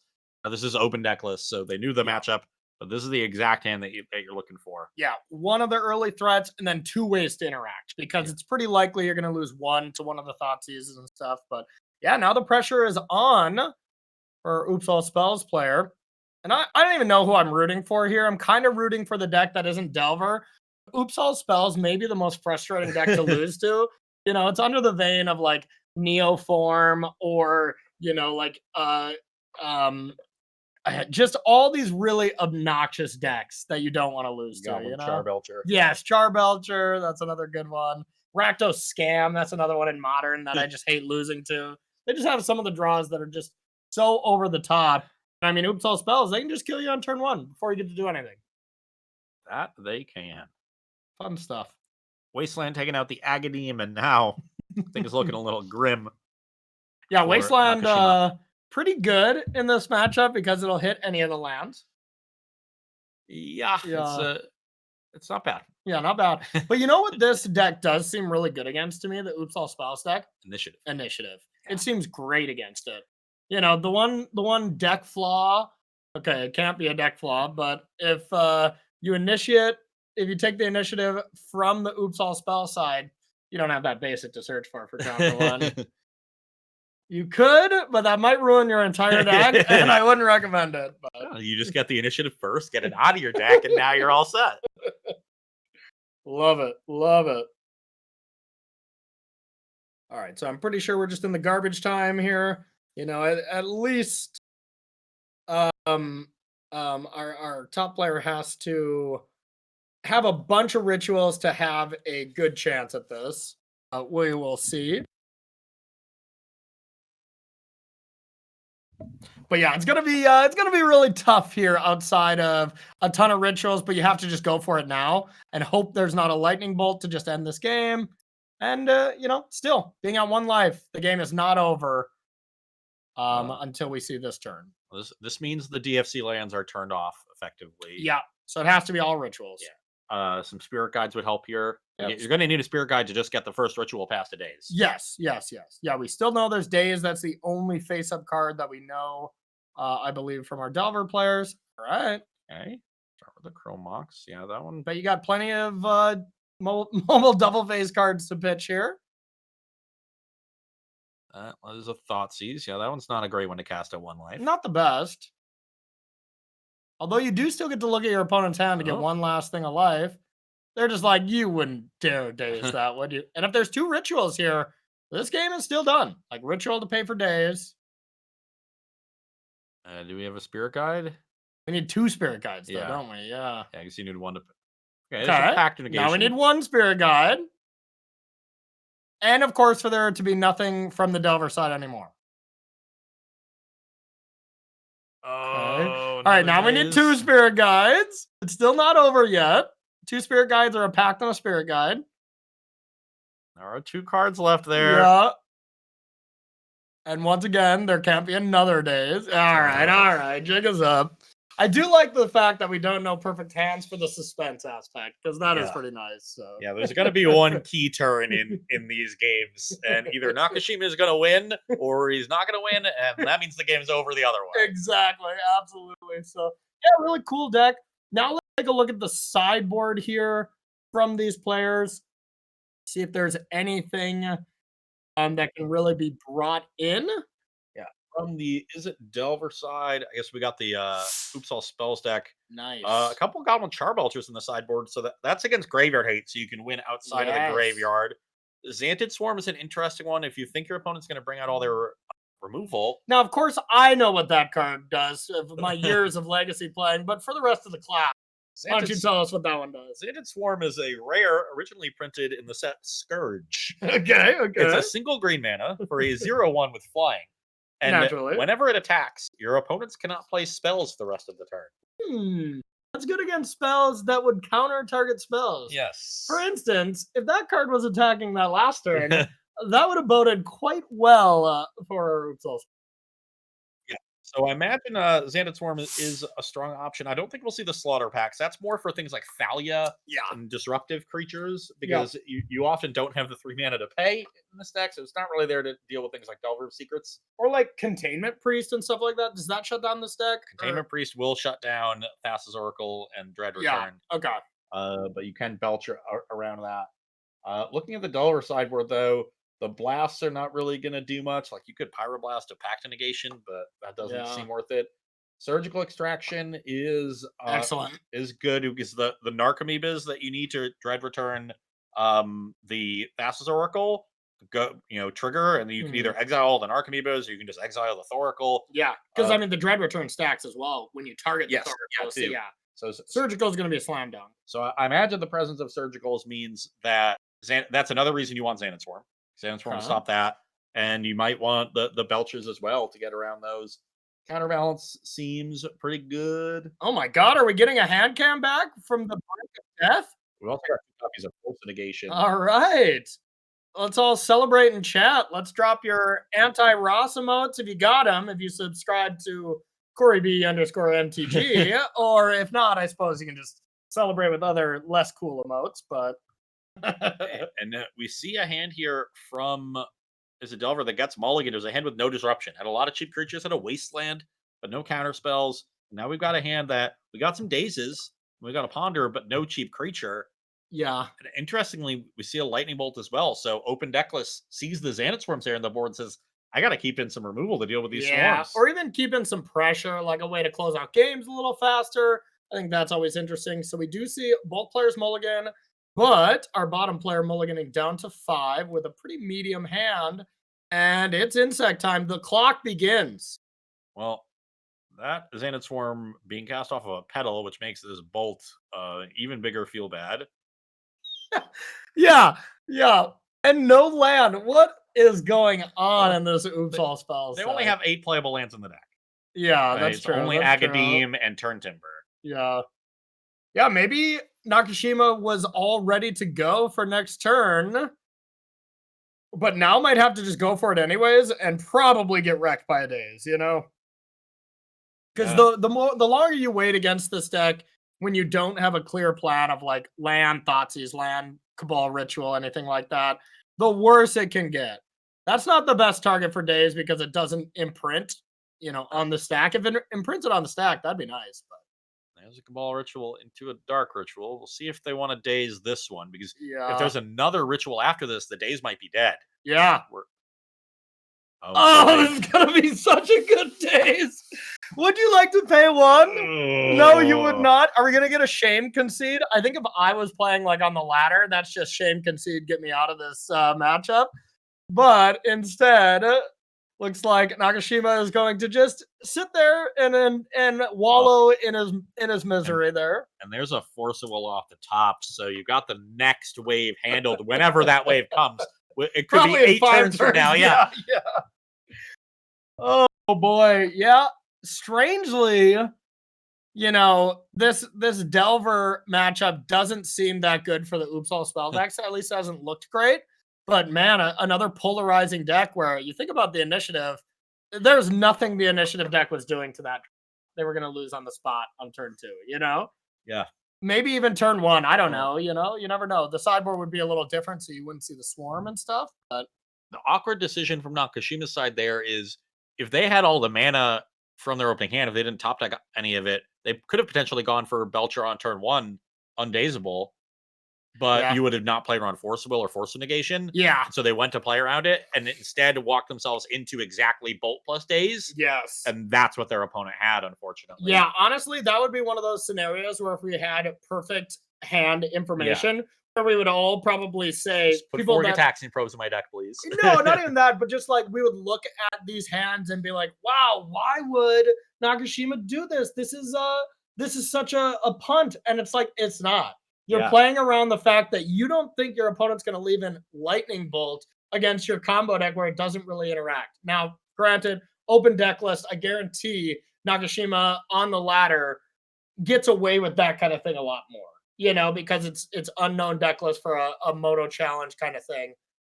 Here, that's not the case, but went for one line, got extremely punished because of it, but I don't blame them at all. Oh, no. Yeah. And even if you know your opponent or suspect your opponent is leaving in some removal for your Xanath Swarms, it's a lot harder for them to have exactly Daze plus Bolt than it is to have a single Force of Will or Force of Negation. Yeah, totally. Because they have 2 Force of Negations in the board too. Yeah. They've got 6 pitch counter spells that you're trying to play around, as opposed to 2 copies maybe of 2 or 1 copy each of 2 4-ups at best. It would be such a different story if there was like one of the green lands where you didn't have to use a pedal to play the swarm, like where you'd still have that land left over, but pedaling for that means that the Bolt's a natural 2 for 1. And the Daze was a 2 for 1 as well. 2 2-for-1s back to back usually spells bad news bears for legacy players. And you see how the game is played out in the ensuing turns. Our Delver player has basically found everything. They're now up to 2 forces and a Daze. They've got a transformed Delver of Secrets. That card. I just hate that card so much. I think I was just wronged by it enough, back in Extended. I'll date myself here. But back in Extended, just not being able to play your stuff when they have countertop going, I'm like, yeah, I just permanently have a disgust for that Magic card. I was a big fan of Vampiric Tutoring with my counterbalance trigger on the stack. Be like, ooh, what card would I like to have on top? will have to be a converted mana cost of X, so that's for sure. Okay. Well, Wasteland found off the iteration is pretty damning since Reanimate off the top too. yeah, which would have been excellent. Oh wow. Still a good draw. Yeah. Easy. Probably the best next to a land, you know? And honestly, you want to do it in that order in case they have Wasteland. You probably wouldn't even play the land if you drew it. Unless it was a fetch. Yeah. And what do we got here? Is this a... This can't be a true name. Probably a Murktide, yeah. Just wanted to tap Marky out. Mercs. No reason to delve less cards. You know, when you can just pay 1 mana instead of delving a Wasteland, it's the same thing up against a deck that is not going to daze you. Gonna get some good vibrations up in here with Murky Merc and the Funky Bunch. Yes, those vibrations, and we've just been DMC striped. We had a good run here on the Mana Trader series, y'all. That'll be coming out of Adrian's paycheck.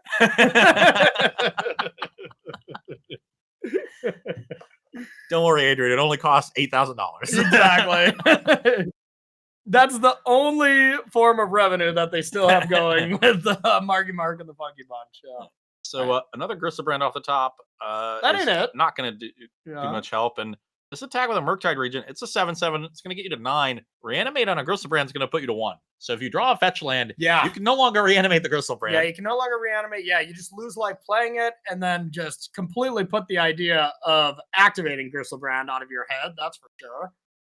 And these reanimate decks don't have any reach, so taking grief for 3 more turns doesn't matter. You know, like you're not. And that is over in Catacombs. Wait, can't you go to 8 and then return it? Oh, it cost 8. Costs that's 8. Right. Yeah. Kind of wish you would put an Archon of Cruelty in your graveyard right now. Yeah, no kidding. Go to is there one in the deck? Maybe they signed it out, I guess. But... There's a few. There are 3 Archons and 4 Griselbrands now. How dare they not anticipate that there was going to be a 7/7 Murktide in 4 turns? And all this shenanigans is going to happen. But yeah, here comes Catacombs. And you can't, there's no other play here. There's no other play. And there's really no way to get that Murktide off the battlefield. So as far as I'm seeing, unless I'm missing something, no matter what, this is going to be game number 2 going to our Murktide play. Yeah, you're going to go to 2. You can fetch down to 1. I'm trying to think of if you drew Faithless Looting, could you get anything going? And I think the answer is again, no. Yeah, I guess maybe Sarah's Embassy or Archon, but you can't reanimate it back. Yeah. Yeah. Because so now you would need Animate Dead or Exhume, and so you need to draw that and somehow generate 2 mana off of 1 card. I don't see it. That's not happening without 1 mana already, so you can Dark Ritual. So yeah, I don't think there's any way out of this for our Reanimator pilot, Anson, 95. All right. Maybe a little bit too young for our Good Vibrations reference. Might be, yeah.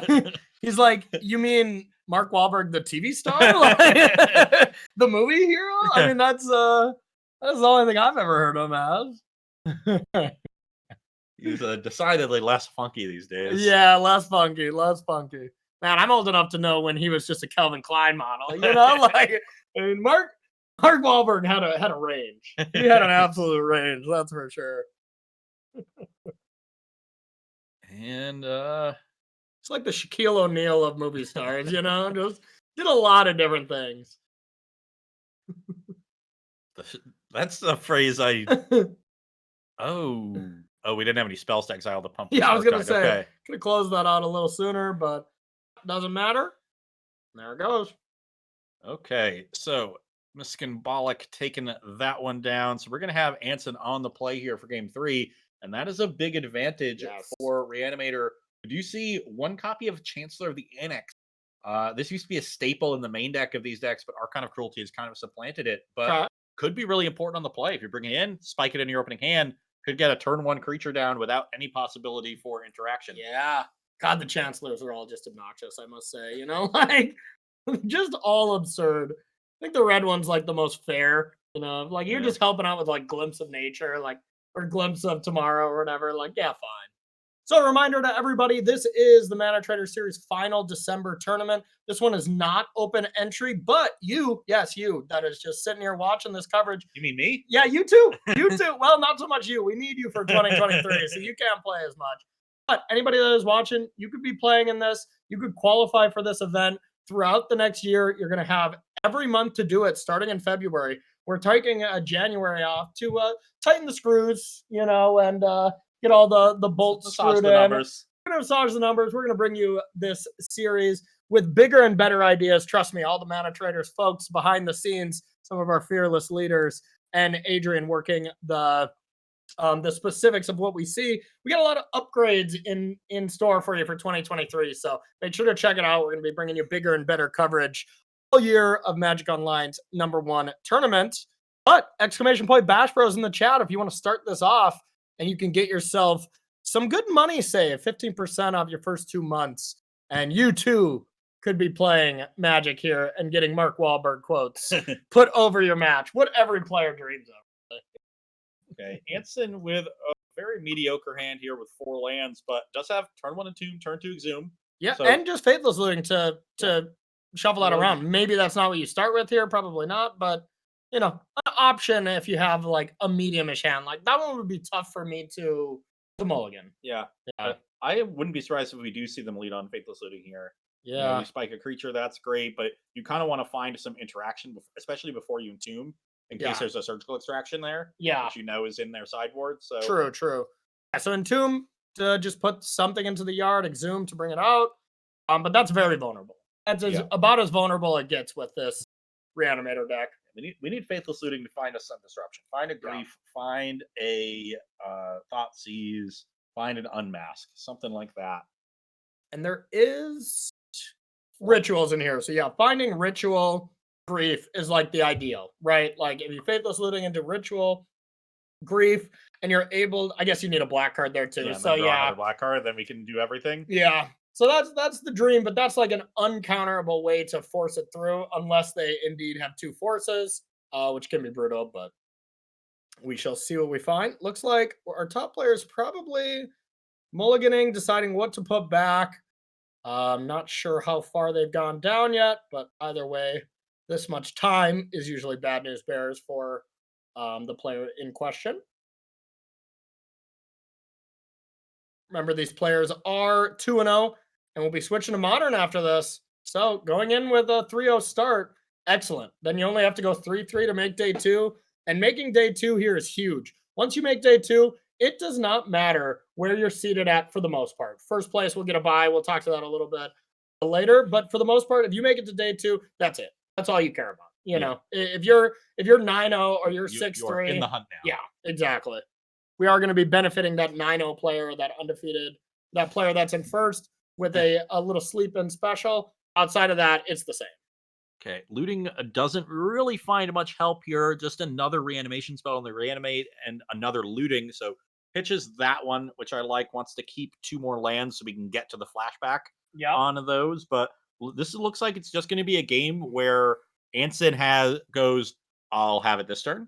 Then I'll have it next turn, and then hopefully I'll have it again the next turn, and I'll just keep putting you to the test. Oh, one short.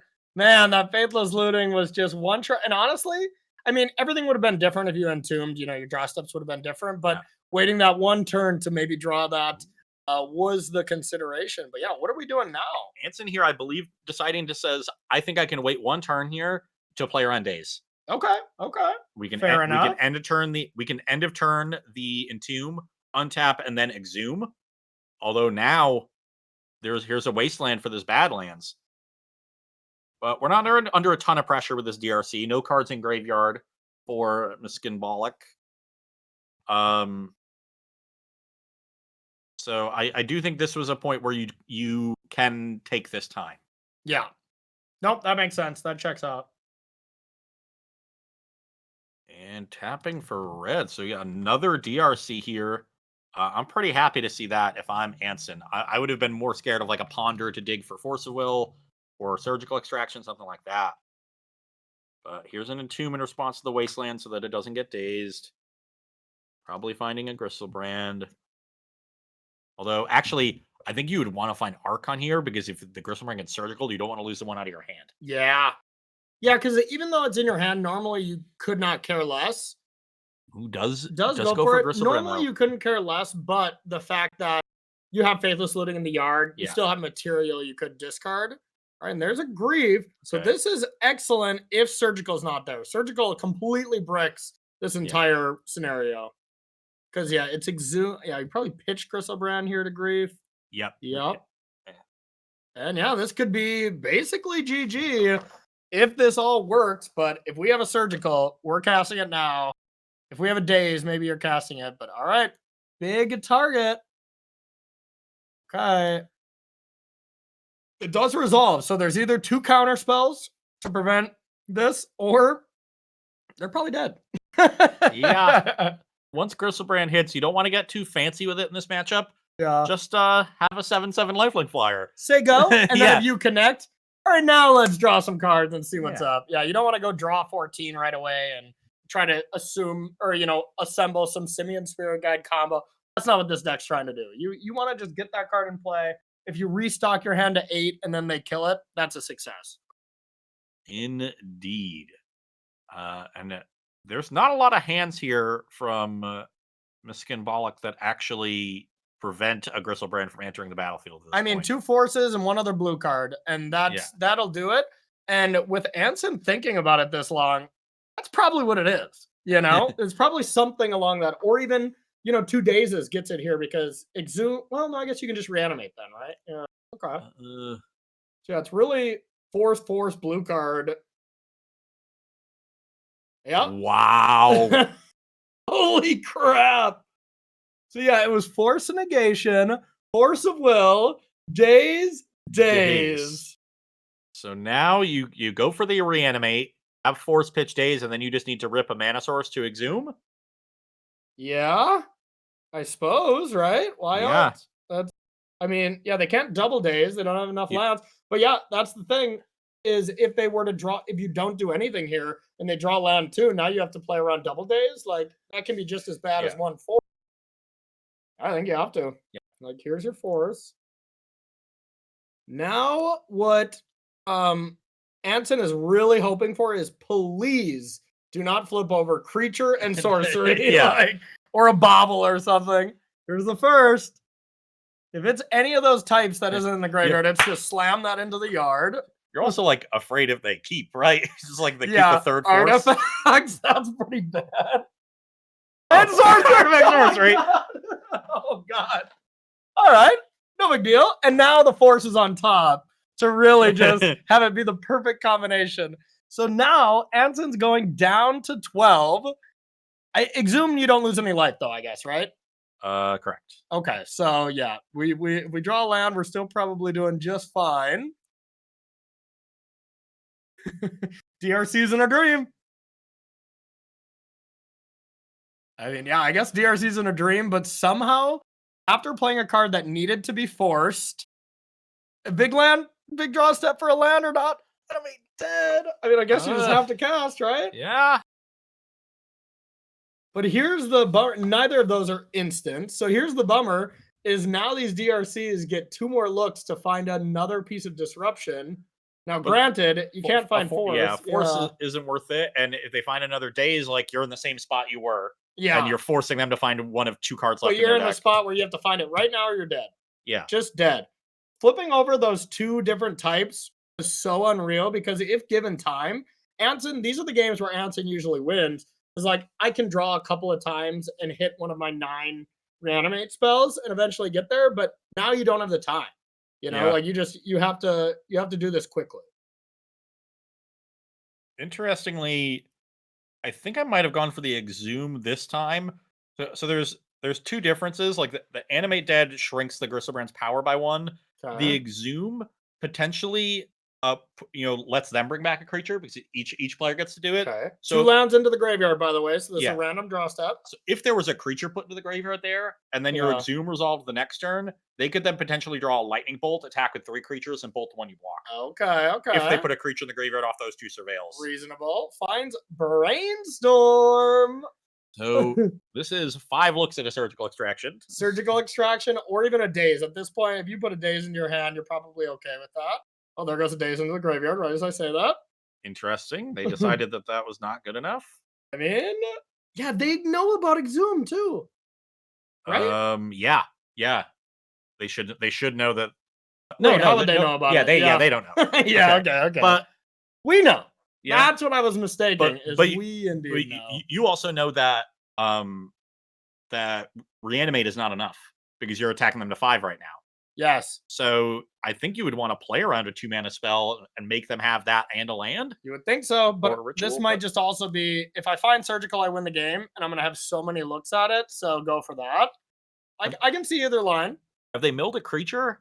Like milling any creature would be also very good against Exhume because then you just need to Yeah. find a bolt. There is, There's yeah. a DRC. So now Uh, now Lightning Bolt is good enough. Is it? Yeah, because when they Exhume, you're going to bring back a DRC and you can attack with 3 Uh, and bolt the one they block. oh yeah. Okay. I thought you were gonna say bolt face. I was like, this No. happens simultaneously. No, you bolt They're the one they block. Buckaroo, but yeah, okay.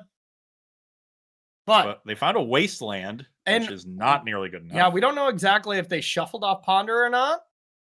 And we're gonna find out. Here's the game. If these are forced to attack in, and Anson essentially just gains 1 life off this attack, it's over.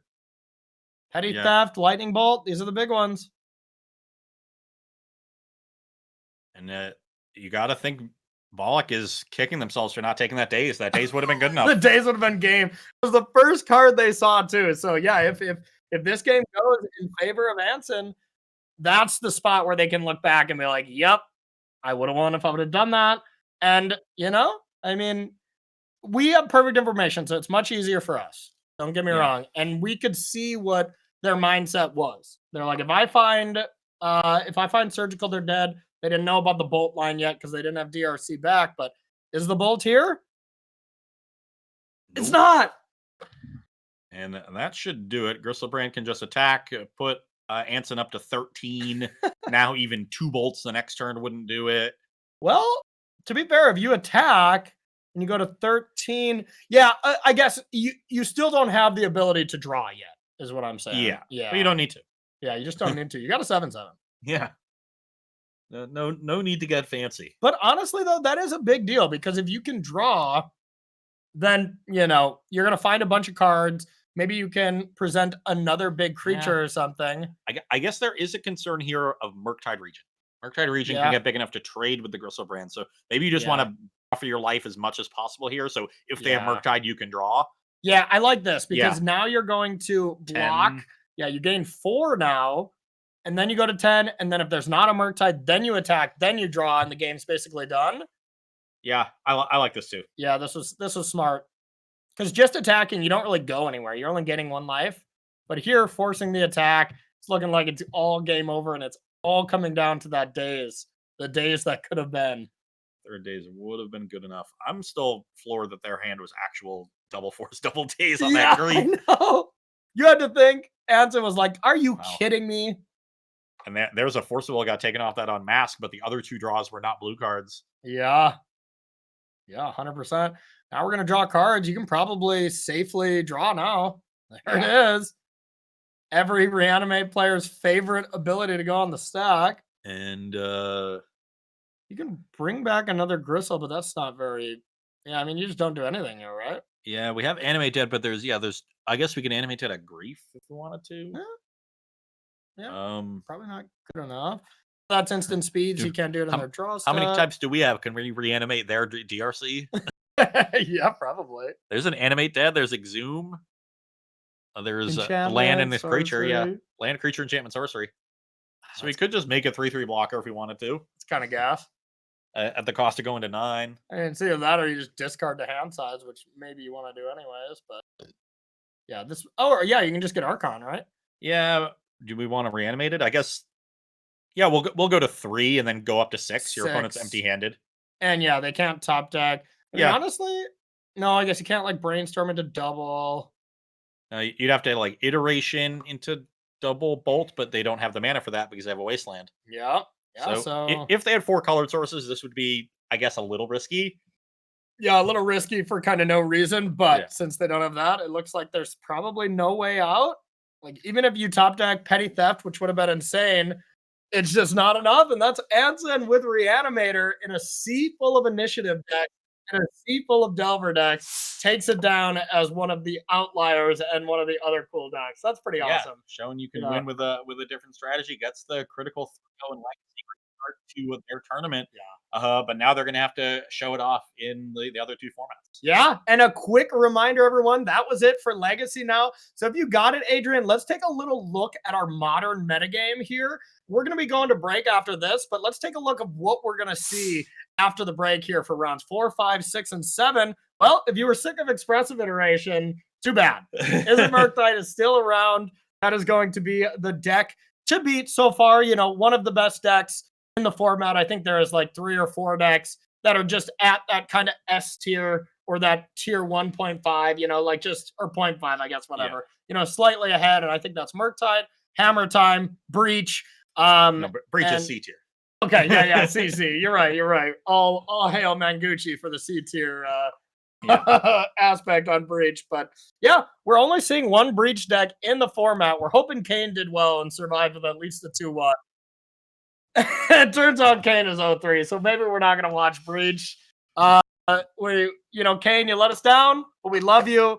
And yeah, Legacy, it's a tough nut to crack. Probably wanted to start with the old Breach, but you know, for Kane fans out there, have no fear. They just have to go 6-0 here.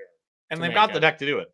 They've got the deck to get the first 3. Yeah. That's for sure. So, all right, everyone, we're going to take ourselves a short break here, maybe a 6 or 7 minute break, and they'll be right back with round number 4, switching to Modern here at the Mana Trader Series.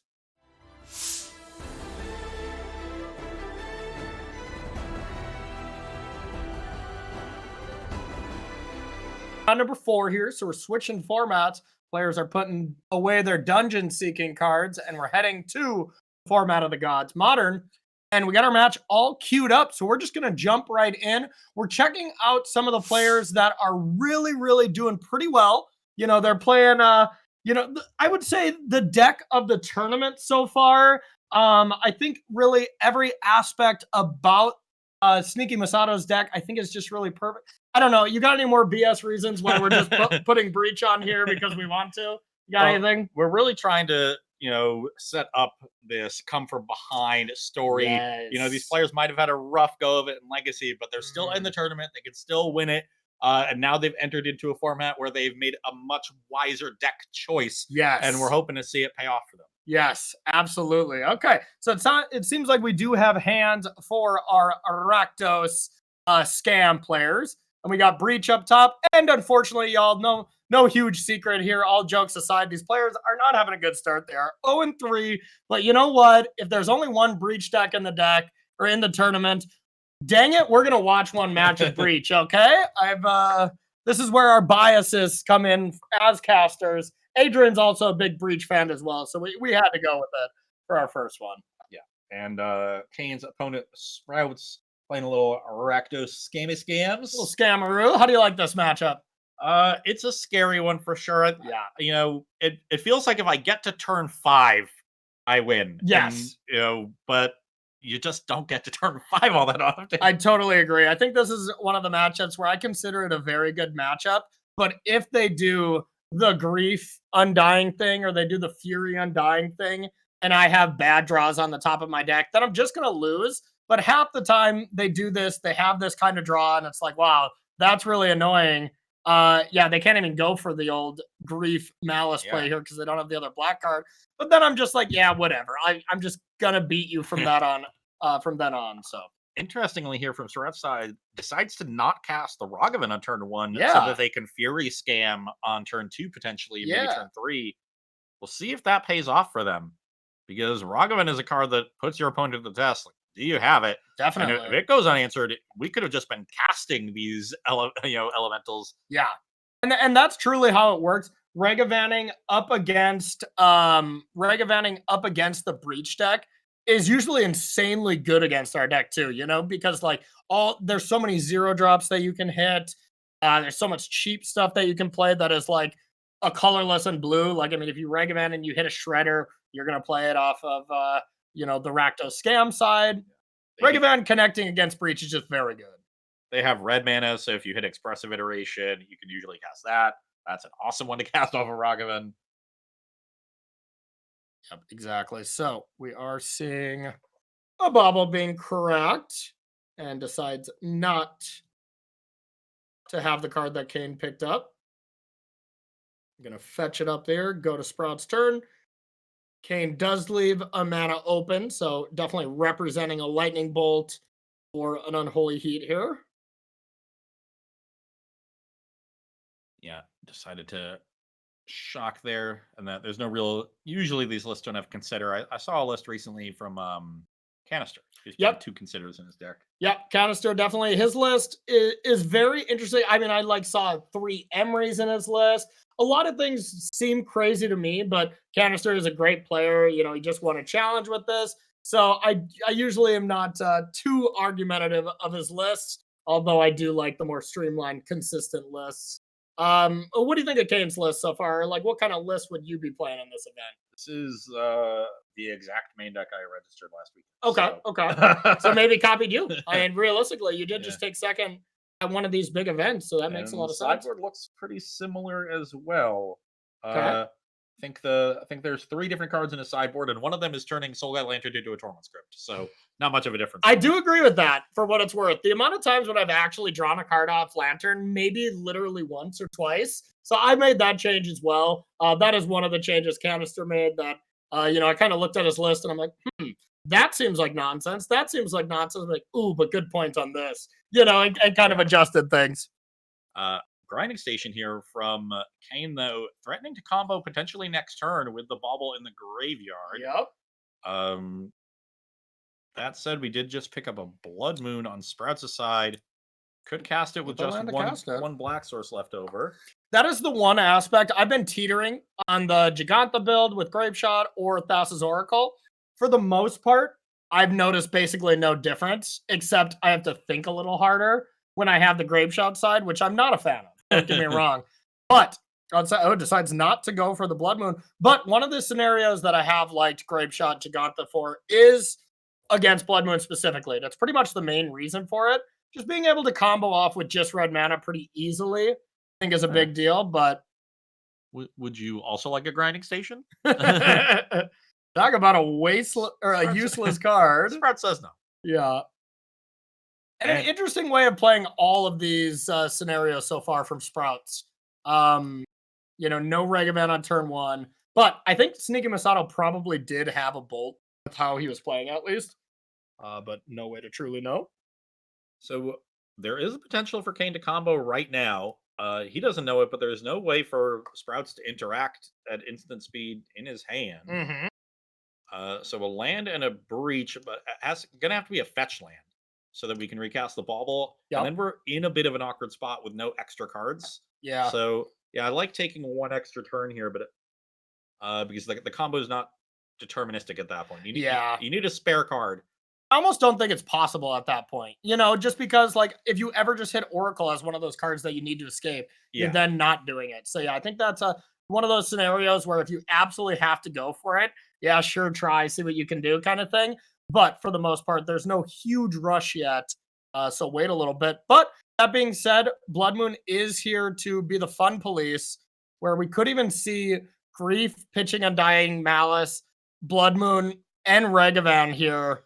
Yeah. To clear the way, something like that, I think is what Sprout should be looking at, a big turn like this, because it's pretty likely that you're dead if you just do one of these kind of coy save my resource turns for Kane's next turn. Yeah. Fortunately, Kane does have the drum draw naturally, so Rogavan will give him access to blue mana to cast Emery. Yep, and big deal. Then the Mox Ambers will start making blue. So Blood Moon, not a death sentence here from Kane's battlefield with the drum. And does have, full 6 cards. It could be, setting up for a big turn even without Breach. And for other people that are maybe trying to learn Breach, it's a very complicated deck. And if you have enough resources in your graveyard, Blood Moon actually doesn't affect it. You can do this whole Regavan, bring it back, bring back Drum, add blue, then get Emery style play.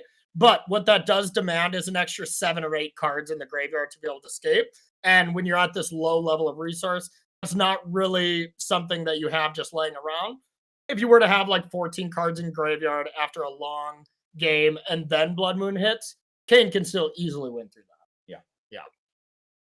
Yeah, Blood Moon does make it a little more difficult to stock that yard. Okay, just Blood Moon here. I don't know if that's going to be enough disruption if Kane's hand is kind of ideal, Kane's hand is ideal, the game's over. Yeah, 100. That's what I'm saying. Yeah. I don't think, Blood Moon alone is going to be enough here, even though we don't have a lot of cards in our graveyard Yeah. at the moment. The ideal here is Underworld Breach, Ragavan, Emery. If Yeah. Kane has those 3 cards, the game is over. Yep. Okay. Got a Breach, but I wonder if are we going to take the risk and try to hit a Ragavan Before you hit Oracle? and then sack the drum to the station? Easily possible. So we can sack the bauble with the untapped trigger on the stacks. We keep our station. That's 3 irrelevant cards, so we'll probably just loop again.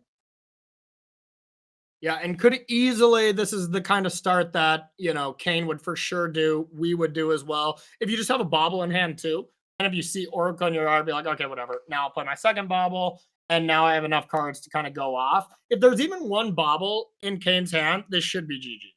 Yeah. Or a Mox Amber, anything that costs 0 mana. But if there is no 0, the goal here is to hit a Ragavan before you hit the Thoracle.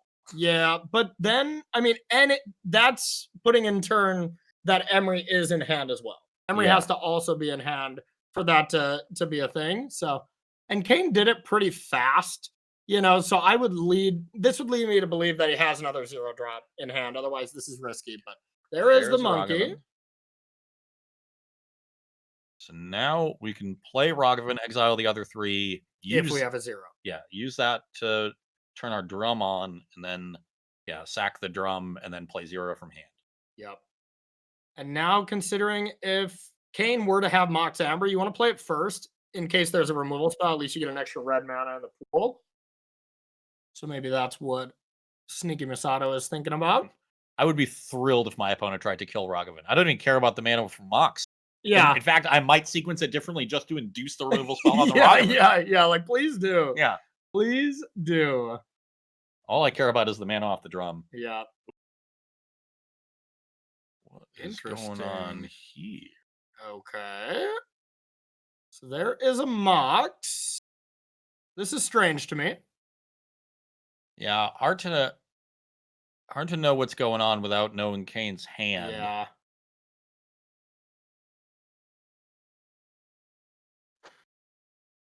If this is Ragavan here, this is kind of scary. Because you would want to... yeah, it's kind of... without another 0 in hand, these plays don't make a ton of sense because you could get Mox Amber first and then Ragavan and use all the cards in your graveyard. But then you're getting rid of Drum. And there goes your blue, which you need. Indeed. And now this is one of the scenarios where you don't need Drum if you do play the Grape Shot list. I think it's so close 99% of the time that it doesn't matter. But there are definitely fail times when Thassa's Oracle is the only thing that would win. Gaining an absurd amount of life, force a negation. Scenarios that don't happen that often in Modern as we look now at the top tier decks. But it's not 0. It's not a 0 amount of scenarios. And as you said earlier, Blood Moon is the biggest of those scenarios. Yeah, it really is. And that's the only reason that I made the shift from the deck that I'm playing right now, and which is usually Giganta, Grape Shot, 2 Fables, 2 Shredders kind of thing for the flex slots. But the one thing that I've been considering is I think Giganta is complete trash. I'm just considering playing 1 Grape Shot, 1 Oracle, just to have all my bases covered like that. And I actually think that would be pretty good. The amount of times I've brought back Elk is quite low. It's so not great. And I want another sideboard slot. So I think that's the next list I want to try. Okay. I think we're sacking the Mox Amber again, but this doesn't really get us anywhere. Yeah.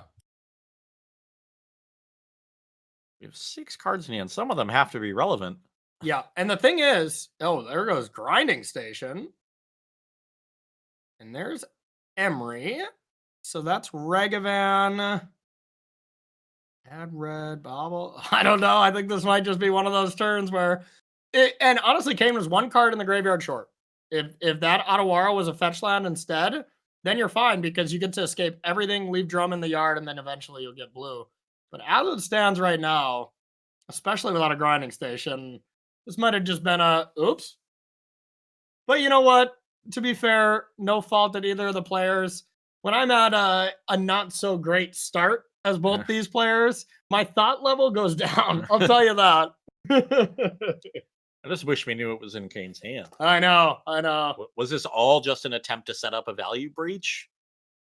You know, there's a lot of possibilities for what was Kane was thinking. Yeah. Yeah, there were a But lot of I, them. I guess we'll probably have a chance to find out because I don't think the game is ending this turn. Yeah, I don't think that is. We'll probably get this grief to check out the hand here pretty soon. I'm guessing we're gonna see a Ragavan get cast and a bubble. I mean, maybe you might have to put that drum into play. Or maybe yeah. Yeah, with Yeah, the Regavan and just put drum back. Not great. well, if we play the drum, yeah, I guess we'd have to go Ragavan then drum. Oh, playing the drum and we exiled the bauble. So I guess the turn is ending now. Okay. Oh, we had a land drop to make. Okay, so we can Okay. play Ragavan. Kane decides he doesn't want to do that. Let's see what we got here from Sprouts. Maybe this was just set up for next turn and we have another breach. And he just wanted to like mill through his deck and get everything set up. Because we can go breach station next turn. We'll leave the Emery. Yeah. But then how do we cast the Emery? Yeah. Still need a Ragavan. Seemed like a bit of a blunder to me. That's the only thing I can kind of think of is like didn't do the number exactly right. And to be fair, like I said, we were one escape card away. Yeah. Because if you could leave Drum in that graveyard and have Regavan, Regavan in play plus a 0-drop, and you keep going that way, I think you can still do it. But Fortunately for Kane, his opponent just drew a black card, which is going to allow a grief scammy scam. yeah, terminate not too needed here. So it's time to scam. You get to stack this in such a way that you get to play around removal too, which is so annoying. Yeah, it's my least favorite part of it. Yeah, same. It's like one unholy heat doesn't even break up the double, and you can't even cast it, you know? So, all right, we're going to see, we'll get some revealed cards. Let's check out those revealed cards there, Adrian, to see what was going on. There was another breach. Okay. Probably not for long. Looks like there was another unholy heat as well. Yep. So a little awkward there that went for the unholy heat on the Ragavan. You know, his opponent hadn't tried to scam him, but that was the first turn where leaving up both removal spells would have been wise. Yeah, it's still brutal though. Like you get ultimate scammed if you go double removal spell at grief. Like you still have to use both of them. You just let the trigger resolve. So that they'll take the breach and then just won't go for the Undying Malice. Oh yeah, good point. Yeah. So you're still gonna. The problem is you're still gonna lose the breach and you're under a Blood Moon. Yeah. So Kane has 2 spells in his hand that he can't cast, and now he's got a bunch of cards in his graveyard. Just needs to rip a 3rd breach. Yeah. Although I think he milled one in that turn. I think can we check out his exile zone? Yep. Yeah. So there's a single. One. There's one left. Mistakes were made. But it'll win the game. Yeah. You just go. Dash to Ragavan. That's probably just gonna get terminated. Yep. Oh no, we're just gonna use it to iteration smart. Oh, that is smart. Yeah. 7. Yeah. Yeah. So that's 6 attacks you potentially missed with a 4/4 double striker. Yeah. Or not playing just Regavan right away. I think there was some weird plays on both sides of this game, to be honest. But all right, let's check out the one side that truly matters. How do you sideboard for the scam matchup so I can judge you? So we've got a Tormod's Corrupting Cane sideboard. We've got 2 Wear Tears, a Pithing Needle, 2 Engineered Explosives, 2 Spell Pierce, a Drannith Magistrate, a Prismatic Ending, a 2 Mystical Dispute, a Teferi Time Raveler, and 2 Fury. I like the Teferi. I like the 2 Furies. And that is essentially it. I don't really like bringing in the Graveyard Hate to try to stop scams, especially when you're on the draw. I like just ways to catch up from an early Fury or Grief. Bouncing it with Teferi, I still think is still fine. It also stops later scams. Yeah. Can also potentially insulate you from Blood Moon. And then you've got the Furies that you can just pitch to deal with those creatures. Yeah, Fury is a card that has been like in and out of my list, and there are times when that card just looks insane. Absolutely insane. Like that's maybe my 16th and 17th sideboard slot right now, and I really don't know what to cut. But if I cut Giganta, I think that's the first card I put in. The only difference I would do is on the draw, I'd bring in the Prismatic Ending for Regavan as well. And like, there's a chance that you could get Blood Moon with it. Yeah. To be fair, my list plays Fable too, so you get more treasures where you can theoretically hit a Grief. I've actually Prismatic Ended a Fury before, which is pretty cool. But then you can also clear the way for Blood Moon a little bit, and maybe Chalices if they have it. There's a Chalice in the sideboard from Sprouts. Also 2 copies of Leyline of the Void, so you might want some Wear Tears in an open deck list event. Yeah, good point. Good point. They've also got 3 EEs. Some number of those are good to deal with Saga tokens. A couple Fatal Pushes I like for their more early removal. I think a Braid is too slow, and there's not really artifacts you want to target. Turok seems kind of slow to me. You got a Magus of the Moon, which is much worse than Blood Moon because all their removal is red. Yeah. And the Necromantia is probably fine too, just to stop the combo entirely. I still remember the one time. It was so funny. I was like watching one of your matches at an SCG event, and someone just Necromantia'd you. They're like, I got you now. And they just named Grinding Station, and then you just played Breach the next turn and drew like 7 cards. I'm like, whoops. Well, we see. All right, we got both hand cams, so we got that going for us. And we do see a Leyline of the Void in a 7-card hand for Sprouts. Has an early Fury to deal with creatures. Has a Dothy Voidwalker, which is quite good. Yeah. It looks like they were on a mulligan on a Mulda 6. Mulda 6, still pretty good. So the Voidwalker went downstairs because they want a Night's Whisper to undo the mulligan. Want to keep the Furies to deal with threats. Thassa's Oracle, an unfortunate card to have in the opener for Kane. I feel like I draw that card more than any card in my entire deck. Hey, the Bobble there being a great draw. I think I know the answer to your question, but do you crack that Bobble? Well, the Emery is not very good in the face of this Yeah, ley good line, point, so good point. I think I would. I want to make sure I hit my land drops, maybe play a different threat, and get the saga going. Especially if you didn't bring in Wear Tears. Then you just got to think like Kane needs land number 3 and just start going ham with saga tokens here. Yeah. But like yeah, I mean, disagrees. Because I imagine if the ball was getting sacrificed, it would have been before the fetch land. Yeah, you would think. Yeah, it's pretty interesting to me because Emery is a straight brick right now. Unless, actually, it's kind of crazy. When I think about it, okay, no, that doesn't work. Unless you just like actively mill yourself. But if you have Thassa's Oracle in hand, you can be a little more aggressive about milling yourself. Now goes for the bauble, so I guess wanted to get the Emery down. Maybe trying to bait some removal. Braids came in for Sprouts, and their hand is full of removal. Yeah. I like a Braid, though. There's a chance when your opponent's comboing from low resources, you could just hit the Grinding Station and break up that combo, Yeah, that's not bad. Maybe it's better than Terminate. Yeah, I think so. Because as a destroying artifact will kill a construct no matter the size, too. Yeah. So, yeah, it is probably just better than Terminate. 100% better, Sure. yeah. It's not a card I would think to bring in, but, Okay, Island off the top is huge for a plethora of reasons. Being good against Blood Moon is awesome, too. Yeah, now we've got the saga down. And this is, both players' hands chock full of removal. Ooh.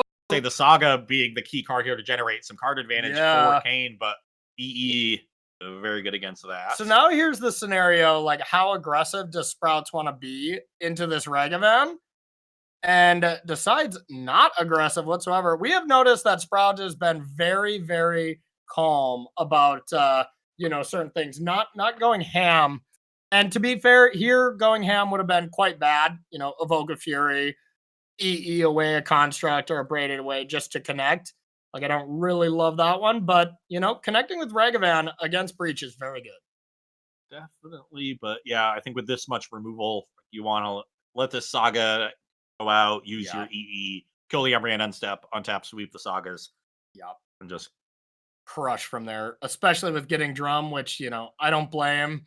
Yeah. I don't blame Kane here, but you're going to be able to kill Regavan so it doesn't connect. But outside of that, it's going to be left with 2 lands, no creatures, and that expressive iteration will have some heavy lifting. Yeah, it is definitely the best card to have here. Yeah, that's true. So, all right. The beatdowns. Doing what Emery does best. Attacking for 1. I've done it. Oh, yeah. I'm not happy about it. Don't get me wrong. Leyline of the Void is low-key one of the sneaky cards, the sneaky better cards. That's an aggressive play from Kane. If there's an Undying Malice area, you just leave yourself open to getting attacked now by that Ragavan. Yeah, you should maybe just do that before you attack, right? Yeah. No punishment Fortunately for him. Yeah, once again, we're at this stage of the tournament. The loose goose plays happen a little bit more frequently for me. I'm talking about myself specifically. And we'll see how Sprouts decides to handle this swarm of threats. I guess not really concerned with the Emery because of the ley line out. So Yeah. content to take that damage and use the EE to sweep up these Karnstructs. Yeah, the Emery is a dual land though right now, so I'd be snap killing that personally. Yeah. Because now you're just giving your opponent 3 land,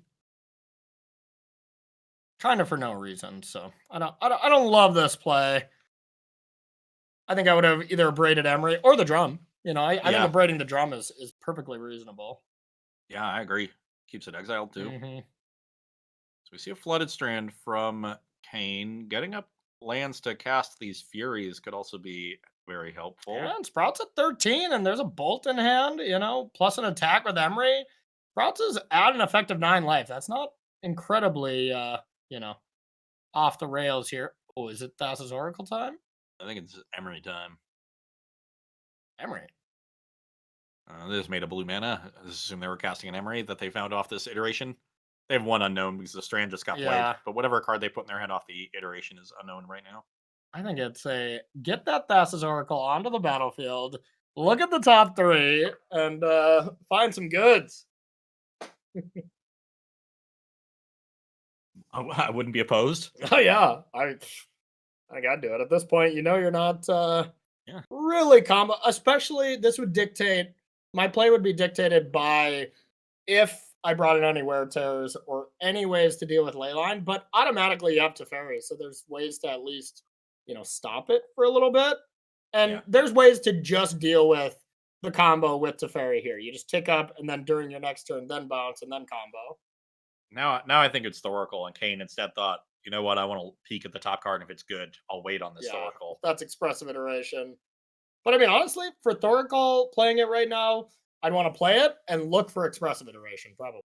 Yep. That's the best card probably so far. For Teferi would be quite good. I'd also be looking for Urza Saga, but I don't know about the blood. You don't know about the Blood Moon yet? Yeah, and I would definitely be trying to get white mana with this Flooded Strand. Probably a Sacred Foundry. If they play the same amount of duels. You just said your same list that you played, right? Oh, yeah. Yeah. One Sacred Foundry, one Hallowed Fountain. Excellent. Could also get the other Steam Vents if they wanted to do the that. Perfect combination. Canister also plays 3 Saga, 3 Emery. Yeah, those are numbers. Yeah. Yeah, his reasoning, I remember watching a stream, his reasoning was Saga, you can have those games where it's just you top deck that for your 3rd land and now all of a sudden you're have 2 land on turn 4, you don't draw another one. And it's I feel like those games are so bad. But I'm have you considered the games where you win on the spot with that card? Oh, Shredder. That's even better. That is good. Now, I mean, there's plenty of ways to deal with this all in Sprout's hand, but 5 total toughness is kind of annoying for the Fury plan. Okay, there is expressive iteration. Perfect. Had it. Thoughtseize, less perfect, but let's see if Sprouts decides to go for the Blood Moon instead. I would have braid that Shredder and then Thoughtseize, I think. Yeah, I'm with you too. And then try to clear the way a little bit. The Blood Moon isn't that effective when there's Island Drum already on the battlefield. Yeah. So. And Shredder is just the most threatening card on the whole battlefield. So, yeah, I love this is an excellent turn for Sprouts. Getting paid off for not being aggressive with the Abrade on that Emery. Absolutely. Yep. My Abrade would have been already in the graveyard, but also Shredder wouldn't have been on the battlefield yet because they couldn't have cast it. So it would have been a little different, but Shredder next turn would have been still great. Shredder into E, expressive iteration, loot away one of these bad cards would have been excellent. Iteration does go to the exile zone off that Thoughtseize plus a ley line. Just what we wanted there. Another Emery. I mean, 32 cards left in library. Yeah, now it's the Oracle time. Oh, baby. All right. And for people who don't know what this card actually does, because most of the time it's just end the game on the spot, you do get to look at 3 cards. You have the choice between putting one of them on the top of your library. If not, they either shuffle in or go to the bottom. They go to the bottom. Okay. They go to the bottom. Random order. All right. Agree. Uncastable Very Grief. good card either. The Fury is not particularly good. It doesn't even want to play the Blood Moon because it doesn't want to lock himself out of the Grief next turn, potentially. And I mean, these are... Well, now the Blood Moon is about to get cast, but Yeah. now Fury's going to get cast, so you're probably going to have to evoke one of your Furies. Yeah. Oh no, we attacked with both. Yeah, that's odd. That's odd because you'd think you'd want to be jamming that there. But, I mean, Fury is just a 3 toughness creature where you could run into some problems. But, all right, there's Blood Moon for the Saga. But as it stands, this Lightning Bolt will put Sprouts to 5. This attack will put him to 3. You're in second Bolt range. This list, I guess, only does play 1, so that's not a thing. But and with the Leyline, you can't breach it. Yeah. That's why I really would have wanted to get the Fury down, but yeah, I imagine Kane is also scared of an opposing Fury scam and wants to play the second Fury. And there was some weird subsets where if you think of that Thassa's Oracle as a grape shot, maybe it does more damage if you amass some spells here to close it out. But honestly, just the attacking with Oracle presents about the same amount of damage that you can muster if it's allowed to live for a couple of turns. And now Sprout's probably thinking about potentially using a Fury to kill a Thassa's Oracle. I think I'd pick Oracle. I mean, knowing the hands, it's definitely Oracle because Emery would get recast. But that locks you out of any combo scenario. And the one thing, I don't think Sprout necessarily knows about the Lightning Bolt. So, oh man, must be nice. Must be nice. Kane's playing with your deck list and somehow got your luck here. Let's cast that expressive. Good call. I'm in agreement on this play. I would like to find a Ragavan. Oh, baby. Yes, monkey business afoot. Yeah, if you see Ragavan, that's pretty much GG. That'd be the card I'd be looking for, too. I would like to dash a Ragavan and hit a Lightning Bolt off of Sprout's deck. yeah. That would just be unfair.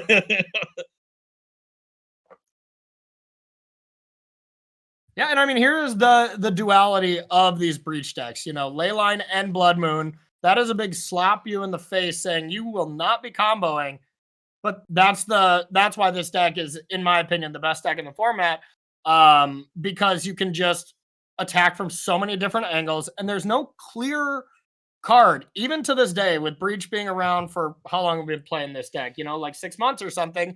There's no one card that I think would be like, God, just don't have that in their 75. There's cards that are scary, Blood Moon, Dress Down, Leyline, but they're all avoidable with the other game plan of the deck.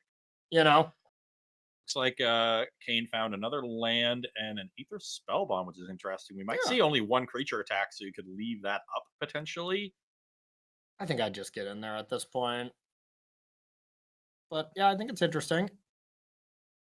Because, you look at, if this game's going to go super long, maybe there's a world where Kane could actually mill himself enough, and do this, but this game goes super long. Kane might time out in game 2 because he's got 6 minutes on his clock right now. That's the price you pay sometimes with Breach, not gonna lie. I've definitely been on the edge of being like, all right, I'm up a game, but I have to win this game. I have to 2-0 because I will time out.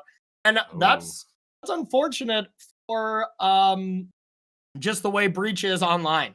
It's not a heinous combo like Copycat combo. That one's truly bad, but it's close. You gotta get it down. You gotta know how to set the stops and stuff. And it's kind of annoying. Upstairs. Yeah, Kane. I was wondering if do you want to play around a scam here? I guess you do, because now I guess you have Fury on Holy Heat. So I think you go for it. Now they can just take the Unholy Heat scam, take the Fury, and you're staring down a 4/3. Yeah. I think I would have did the same play, but I don't know if it's correct. I think I would have let them take the bolts, but because I think they have to take the Fury is the problem, because you have got Fury with Spellbomb now. Yeah. I guess you need a land for that. Yeah, you need a land for that. And there is a world where at worst, at the biggest pinch, Sprouts can just double Fury these creatures away right now. It's not great, but it is an option. Well, the Spellbomb is still there. Yeah.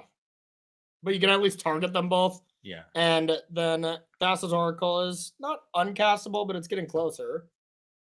I mean, the Sprouts is sitting on 3 Furies and an Abrade.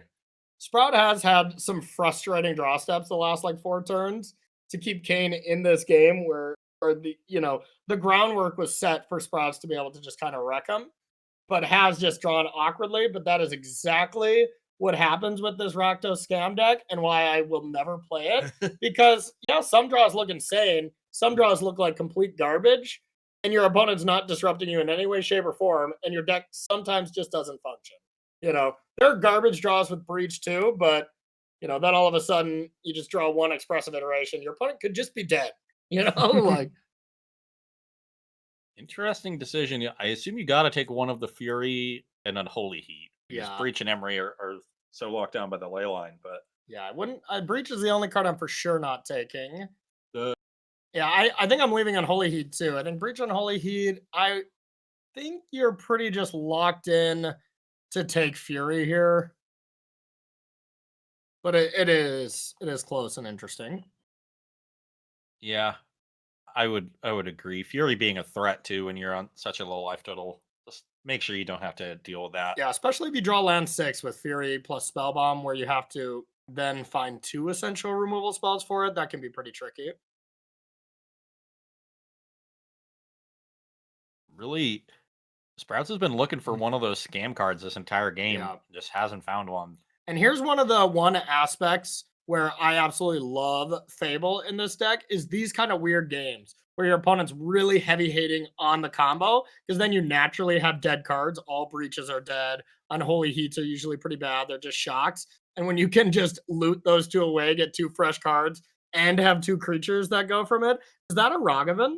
That is a Wow. Ragavan. That was a nice draw. So this is a lethal attack, but the Abrade will deal with the Ragavan, and Sprouts will fall to 2. Well, yeah, the Abrade does just put Ragavan back into the hand with the Spellbomb here.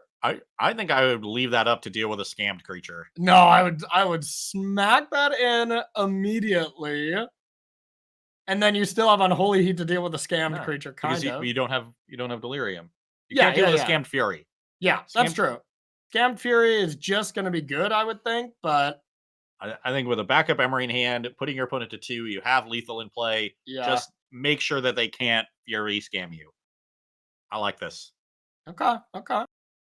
Because I think that's really Sprouts' only path back into the game, even not seeing their hand. I think even from Kane's side of the battlefield, that's the only conceivable way back into the game. I mean, one thing that we haven't seen is like just Seasoned Pyromancer, discard 2 cards, get 2 creatures. That would be pretty devastating. I don't think it's in this list, but it's in most of This is open deck list instead of it does have 3 Seasoned Pyromancer and 2 Fable. Yeah. So I mean, that would be pretty devastating, but instead draws a Grief, which is horrible. Scam getting scammed here. You have to Fury or you're just dead on the spot. Yeah. And even then, it's like, I guess that's Thoracle. You know about the Emery, so you're Furying the Thoracle here. Yeah. And does seem like Kane's going to be in that spot where if he loses this game, he's probably going to lose due to the clock. Welcome to Breach. No wiggle room in this deck, I'll tell you that. And here's the problem, though. You don't know if you're getting scammed until after this removal goes away. Oh, well, Kane's just going to be like, you got it. Yeah, Emery, that's dead. Emery, you don't care about at all. Got a replacement, so yeah, we'll let that happen. This is quite the set of games. This is exactly how most Breach games win with Fastest Oracle. There's just another Ragavan. That'll make this easy. I was really hoping this was going to be a Fastest Oracle win. But it's like, yeah, this is how you usually win with Fastest Oracle. See? It does everything. It attacks, it blocks, it has a triggered ability. It does it all. It's the best deck ever. Yeah, no big deal. The best deck ever. I Undefeated. absolutely love Breach. Can't lose. Nobody can possibly lose when it comes to Breach.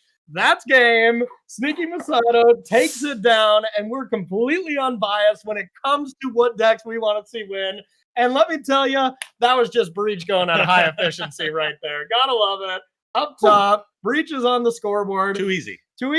Kane goes to, unfortunately, 1 and 3. We did want to at least catch one match just in case if the unthinkable happens, that Underworld Breach loses a game or a match. The unthinkable that's just impossible. Yeah. The unthinkable is that he somehow misses day 2, so he loses a match of Pioneer. Yeah, that's true. He is I mean, honestly, if anyone's gonna go 6-0 that I would have faith in, it's someone playing Breach because I think it's the best deck, and then he's playing Lotus Field, which he just dominated with and won the mock showcase challenge and stuff. So, Yeah. I mean, as much as it looks like Kane is in the worst possible situation you can pretty much be in right now, if there's anyone I would put bet on right now, gun to my head, saying this person has to go 6-0, who you going to pick with their decks, that is who I would pick, you know? So, and once you're in that second day, it's all Pioneer and Modern, so you got to feel really confident at that point. Well, it's all Modern. If you just get to, if I get to start with just Breach, and I was like, all I have to do is not lose, fan me down. Get me started. All right. So it sounds like that was an extremely long match, which, you know what? That happens with Breach because, well, when you win the game, you don't win for 5 minutes. So, you know, a lot of clicking. There's a lot of dancing that has to happen between casters and the player itself. Like when I'm dancing and clicking, it gets kind of tricky. So, all right, but it sounds like we are going to be heading to break here for all the action at round number 4. We're going to come back with round number 5. I suppose we're going to check in on some of those undefeated players. We'll leave Kane alone for now. But don't go anywhere. We'll be right back here on the Mana Trader series. Everybody, welcome back to coverage here of the Mana Traders End of Year tournament here. Once again, reminder to everyone, we are playing for $10,000. All these many. I can barely count that high. I know. It's a lot of cash these players are playing for, and it is a format that is split across 3 formats here. Not standard, Modern, Pioneer, and Legacy. We're done with Legacy, thankfully, for the entire tournament, because I already had my fill of Initiate. I'm not going to lie. And that was kind of absurd. But now we're on to Modern, where we're going to be playing this round for the next 3 rounds, then switching to Pioneer, and then our main rounds will be Modern tomorrow. That will be our winner's bracket. But it sounds like our players are already ready to go here for round number 5 at the Mana Trader series. So let's jump on in. All right, checking this one out here. It looks like we do have our 4-1 players here. We're, as far as the tournament goes, we are down to 3 undefeated players. But we spared you the Murktide Mirror and a Hammer Mirror. So we'll take a look on these players that are undefeated a little bit more next round.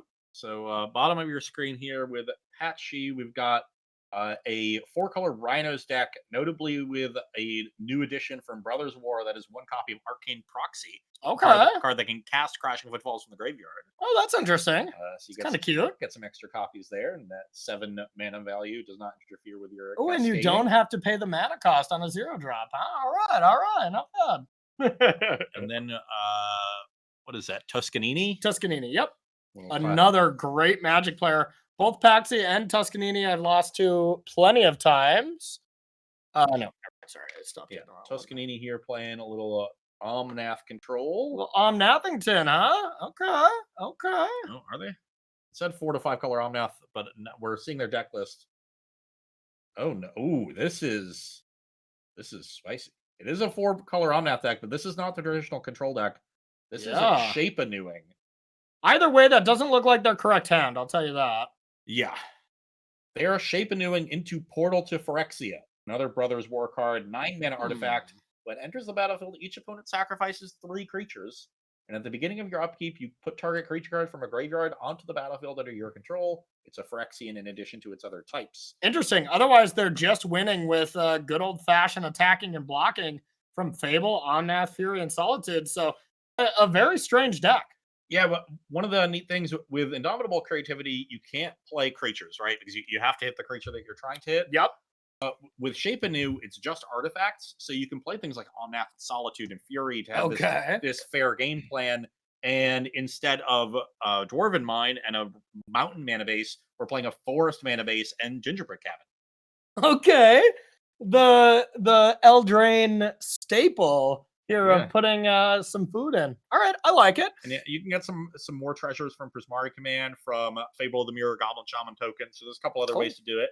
But otherwise, yeah, this is a cool deck.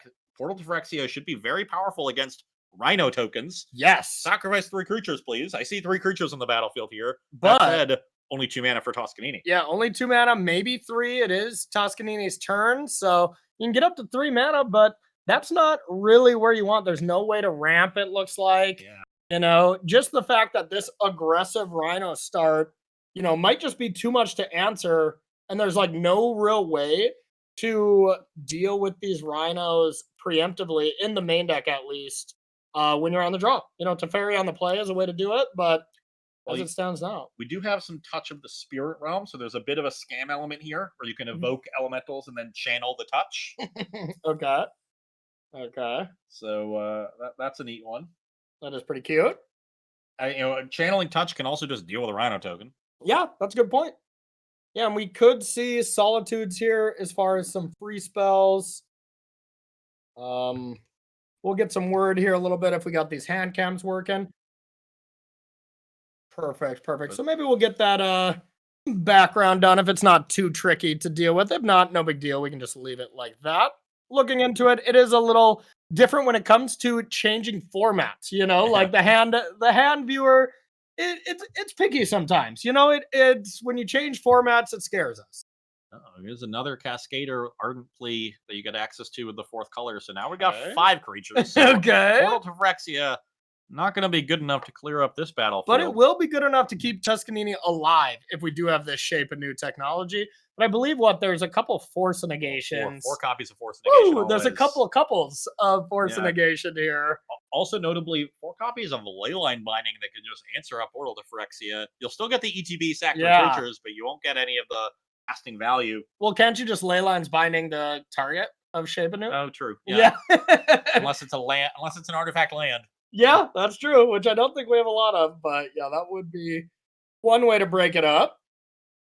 And naturally, as I tell Adrian to take away that little background stuff so we have more battlefield, then the hand cam works. I'm actually in control of the hand cam, and it's been working perfectly the whole time, but I shut it off every once in a while to troll Adrian. It's super fun, yeah. One of my favorite pastimes. I think we're going to see a Teferi here.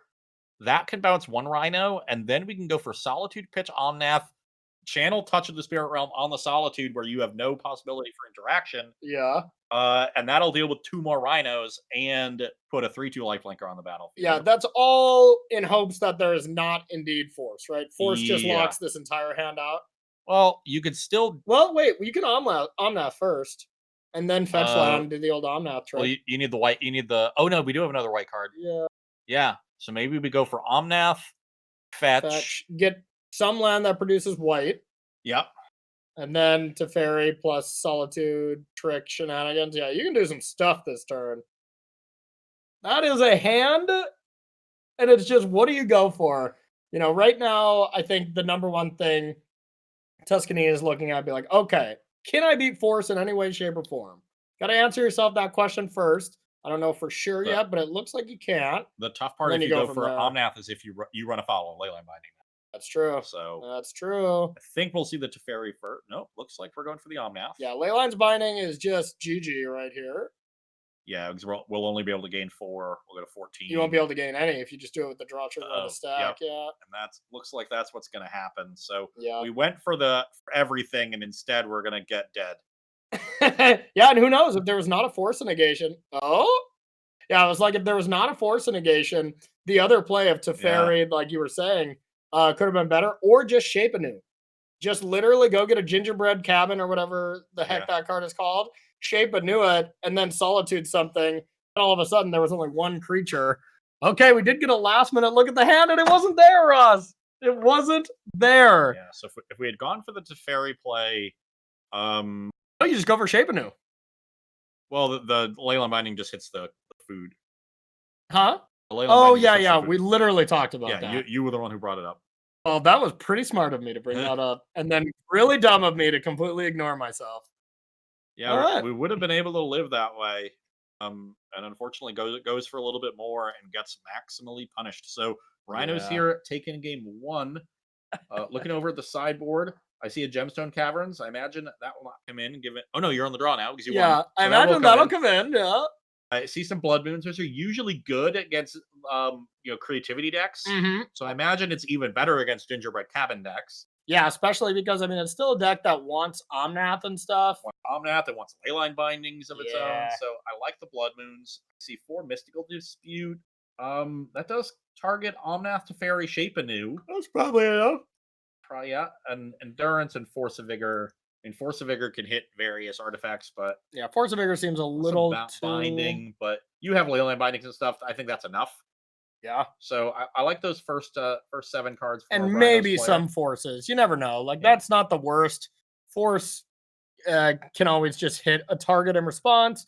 You can always get rid of Portal before it's going to start bringing stuff back. Who knows? In our Omnath Shape Anew deck, so we're a Karuga deck. Okay. Just mentioned that. A couple Force of Vigors, a couple Orvaras. Those don't seem great. Unmoored Ego on Rhinos if you're on the play, so you can cast a turn 3 before they do it. Sure. Endurance, not great. Your disputes seem a lot worse than your opponents. Yeah. But I actually like Sundering Titan more than Portal to Phyrexia, I think. Just hit all their lands. Yeah. The 7/10 will stabilize the battlefield too. Oh yeah. If you resolve, like, look at this battlefield right now from Paxy's side. If you just hit all 4 of those lands, you're probably still winning this game, even with that battlefield still available. All the Rhinos, Yeah. because you have Solitude and stuff, like that would have made it a little bit possible. Obviously, this battlefield is a little extreme. Maybe you're still dying to that, but I do like that. Yeah, tighten out some lands. I suppose that just comes in on any matchup where you're not hitting the creatures. Yeah. Where Portal's bad, Sundering Titan is probably good.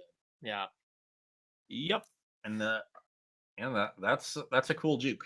Or you take out Shape Anew altogether if like they're both bad.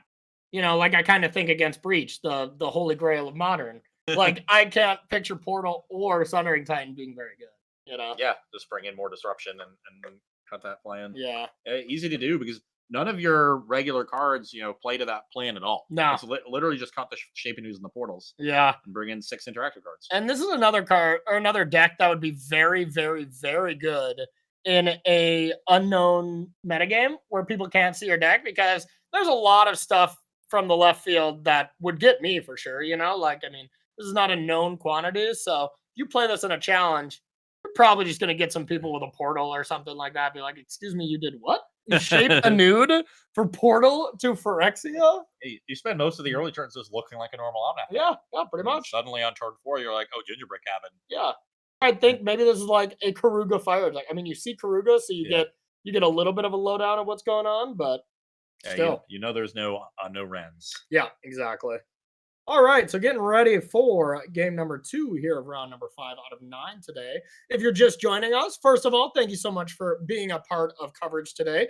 We are bringing you coverage all day today and then tomorrow starting at noon Eastern time of this awesome tournament, giving away $10,000 for first place.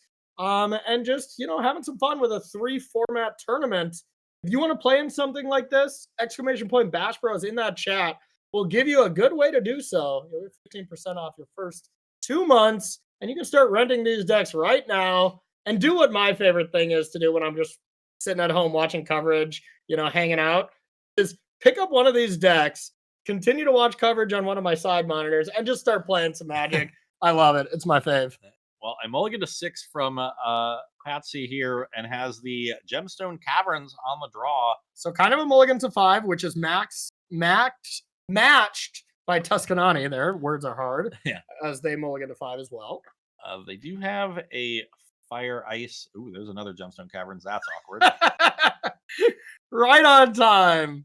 Right on time. Gemstone pitching Gemstone is pretty good, but Gemstone having to play another Gemstone later, which is also awkward because you naturally want to keep the one that doesn't have the counter on it.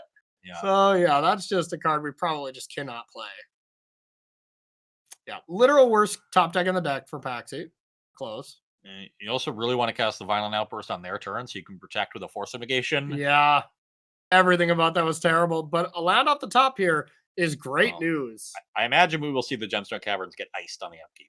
Oh, that's a good point. Yeah, you're probably right. Yes, the classic Time Walk. And honestly, Paxy might be okay with that. Be like, you know what? At least I don't have to think if I want to play Gemstone Cavern or not.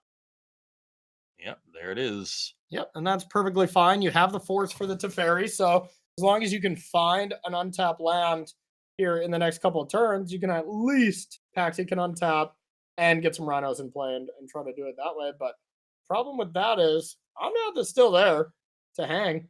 Yeah. Oh God. Let's suspend that one. Can't no. with that land. Yeah. I think Oh, that's that's a Xander's Xander's Lounge? Lounge. Yeah. I think that's Jesus. the Grixis one. Yeah, that Oh, is yeah, Xander's yeah, Lounge yeah. is the Grixis one. Just worst possibles on top of the deck twice.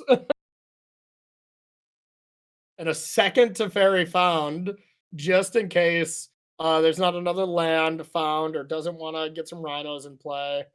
You got to force. There's no decision. Yeah. Force, and I think we'll see the caverns get played if there's no land off the top. I think you have just to. to outburst. Just all in and still probably looking very bad. Oof, so now we have to float green off the caverns. And go down to just Grixis and colorless mana in your Rhino deck.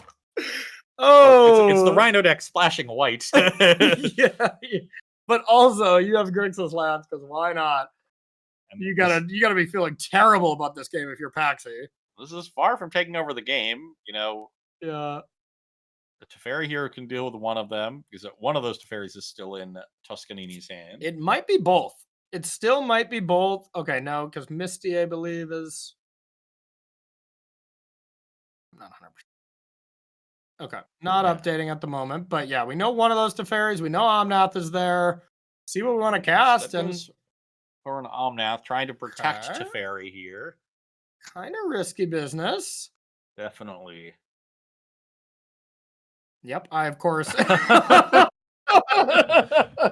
Oh God, Paxi is just like, what the heck did I do to deserve this? Just Gemstone Cavern into Crashing Footballs into Violent Outbursts as the 4 draw steps. And it was the original Gemstone Caverns that did them in. They exiled the land to put it in. Yeah. The speed boost didn't really matter because of the fire ice. Yep, you're totally right. And they could have very easily just not put it into play and had 3 lands here and cast Yep. that other Violent Outburst.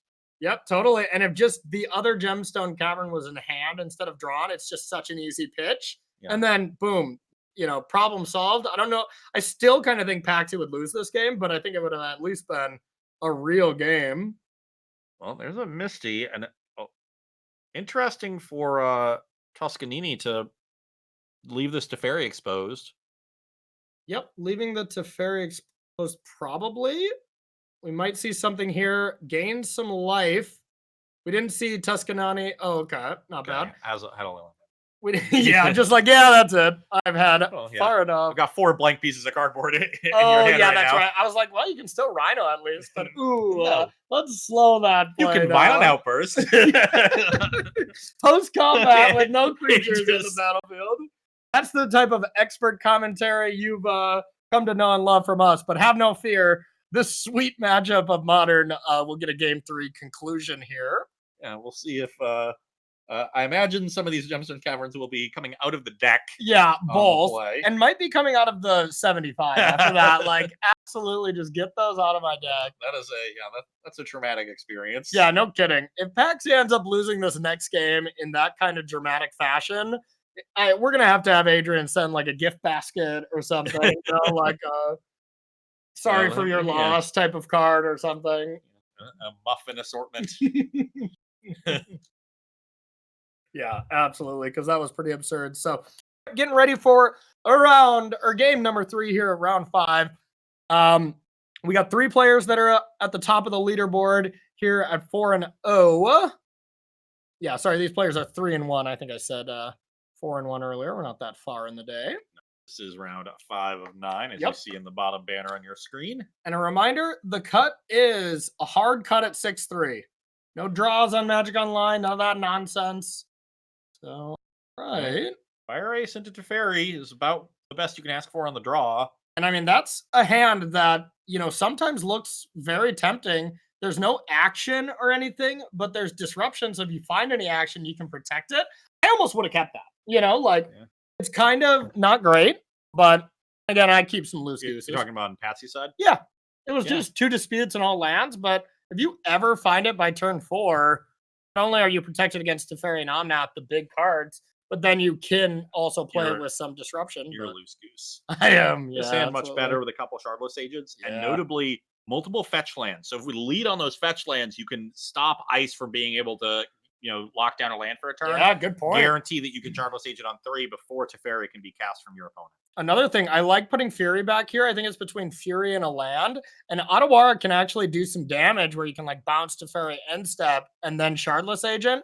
With this, how this hand is set up, Paxi not only has to always be aware in this matchup, but just constantly aware all the time. What do I do to Teferi?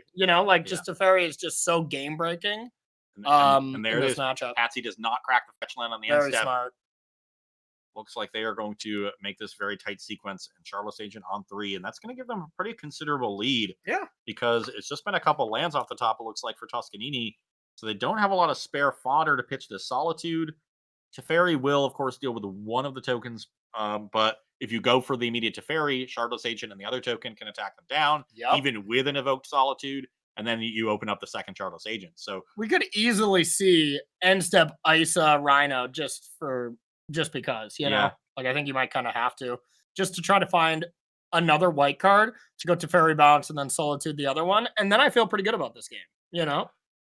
If I'm from Tuscanani's side. But you still then have to, because it's Shardless Agent, there's the 2/2 to attack down the Teferi still. Okay, you're right. Yeah, absolutely. That's the tough part of this game. I totally forgot about that extra 2/2.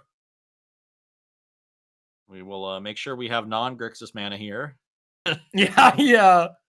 Paxi having the best possible lands, John Avon lands. And I did learn John Avon's going to be at Philadelphia. I got some lands to get signed. Nice. That's going to be sweet. My favorite land. These Rhinos will be entering the battlefield shortly. And Patsy taking a quick lead in this game. And there's not a very obvious way for Toscanini to get back into it. Yeah, not quite yet. But that first Rhino, not the biggest of deals. It's possible to come back from that if your opponent is kind of stumbling on the back half. We know that Paxi's draw is not really stumbled. You have Otawara as an option for a second play, or just Shardless Agent. You look at the opponent's deck because this is open deck list. You don't see Supreme Verdict, anything like that, and you just go to town. Play it. Toscanini wants to cast this Ice. It's going to be awkward on their mana because they're holding Forest Plains in hand. Yeah, it's pretty painful. Have the basics that Windswept Heath can find. Yeah, pretty brutal here. Now, maybe there's some kind of cheeky play if you draw a white card where you go like Teferi, tick up, and hope your opponent doesn't respect it enough, doesn't respect Solitude enough, and doesn't aim. Basically, you'd have to attack all out at Teferi. Yeah. But I mean, I think Paxi playing Rhinos as much as they do, it's probably been wronged by that card so much that you're like, I'll attack extra cards even if I know you don't have a Solitude to pitch, just I have to deal with it. Maybe what we needed to do was take the damage, bite that bullet, and fire the Shardless Agent on end step, and then hope to rip a white card. Ooh, yeah, because you got 2 rips at it. Yeah. I think I would have liked that. That would have gotten us back into this game, but not even entirely, because then you have nothing left. Patsy just goes land 4 go, end a turn, channel Otawara on Teferi. Make 10 more power. But at least we're playing Magic. Yeah. You get a line where, Yeah. And then you've got the Teferi to deal with 1 Rhino. You've got a couple draw steps to try to deal with the rest, and you're playing Magic. But here you're really far behind. I mean, that, to be fair, though, that's a play that's kind of lined up now. Could go Indathi Triumph, fire Shardless Agent, take a slap for 8. To God, they don't have something else. Well, but they have the Shardless Agent. Yeah, but I mean, you just got to hope. Yeah.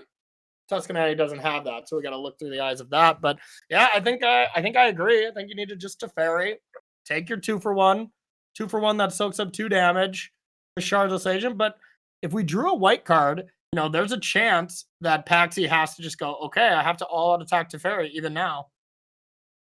And that's what Tuscanini is hoping for. Then you just go, yeah, it dies, whatever. I'll protect a future one if I draw it. Then potentially you could draw, Shape Anew if you still have portals in your deck. Yeah. But there's 2 Shardless Agents to sack. They'd be left with 2 Rhinos still. So. Yeah, we haven't seen any, sign of Shape Anew left in the deck, and I'd believe that. Doesn't seem like a card you want against any of the Cascade decks. Dredge, these kind of really linear, super fast kind of combo decks. The big sign that they don't have it in their deck is that they played the 2 fetch lands they had first instead of holding one of them to get a cabin. Yeah, probably. That's a big tell, at least from our side, being able to see Toscanini's hand that they have a bunch of non-fetch lands left over. Yeah, that's true. That is true. We'll see what they go for here. Yeah, and this action's on Paxi here, so I think it really is just, number one, Paxi's looking at the deck list as we will do right Yeah. now. For Solitude. For Solitude, looks at the free spells, like, okay, can I afford to attack both these creatures at Teferi? AK, do I have an answer if I slow this game down, my opponent, goes Shape Anew? They probably think about it too. Like, can I beat a Shape Anew portal next turn? Yeah. Like maybe not. I would honestly say that the answer is yes. Yeah. Especially because you have Otawara. So here's a question, Ross. What do you attack? Do you, with not knowing perfect information, both at Teferi or just the Shardless? I'm sending both. I think I would too. And then I just cast Shardless. Yep. And if they portal me, I just bounce the portal and have 2 rhinos. Yeah. If Yeah. that's my worst case scenario, I'm in. Yeah. No kidding. No kidding.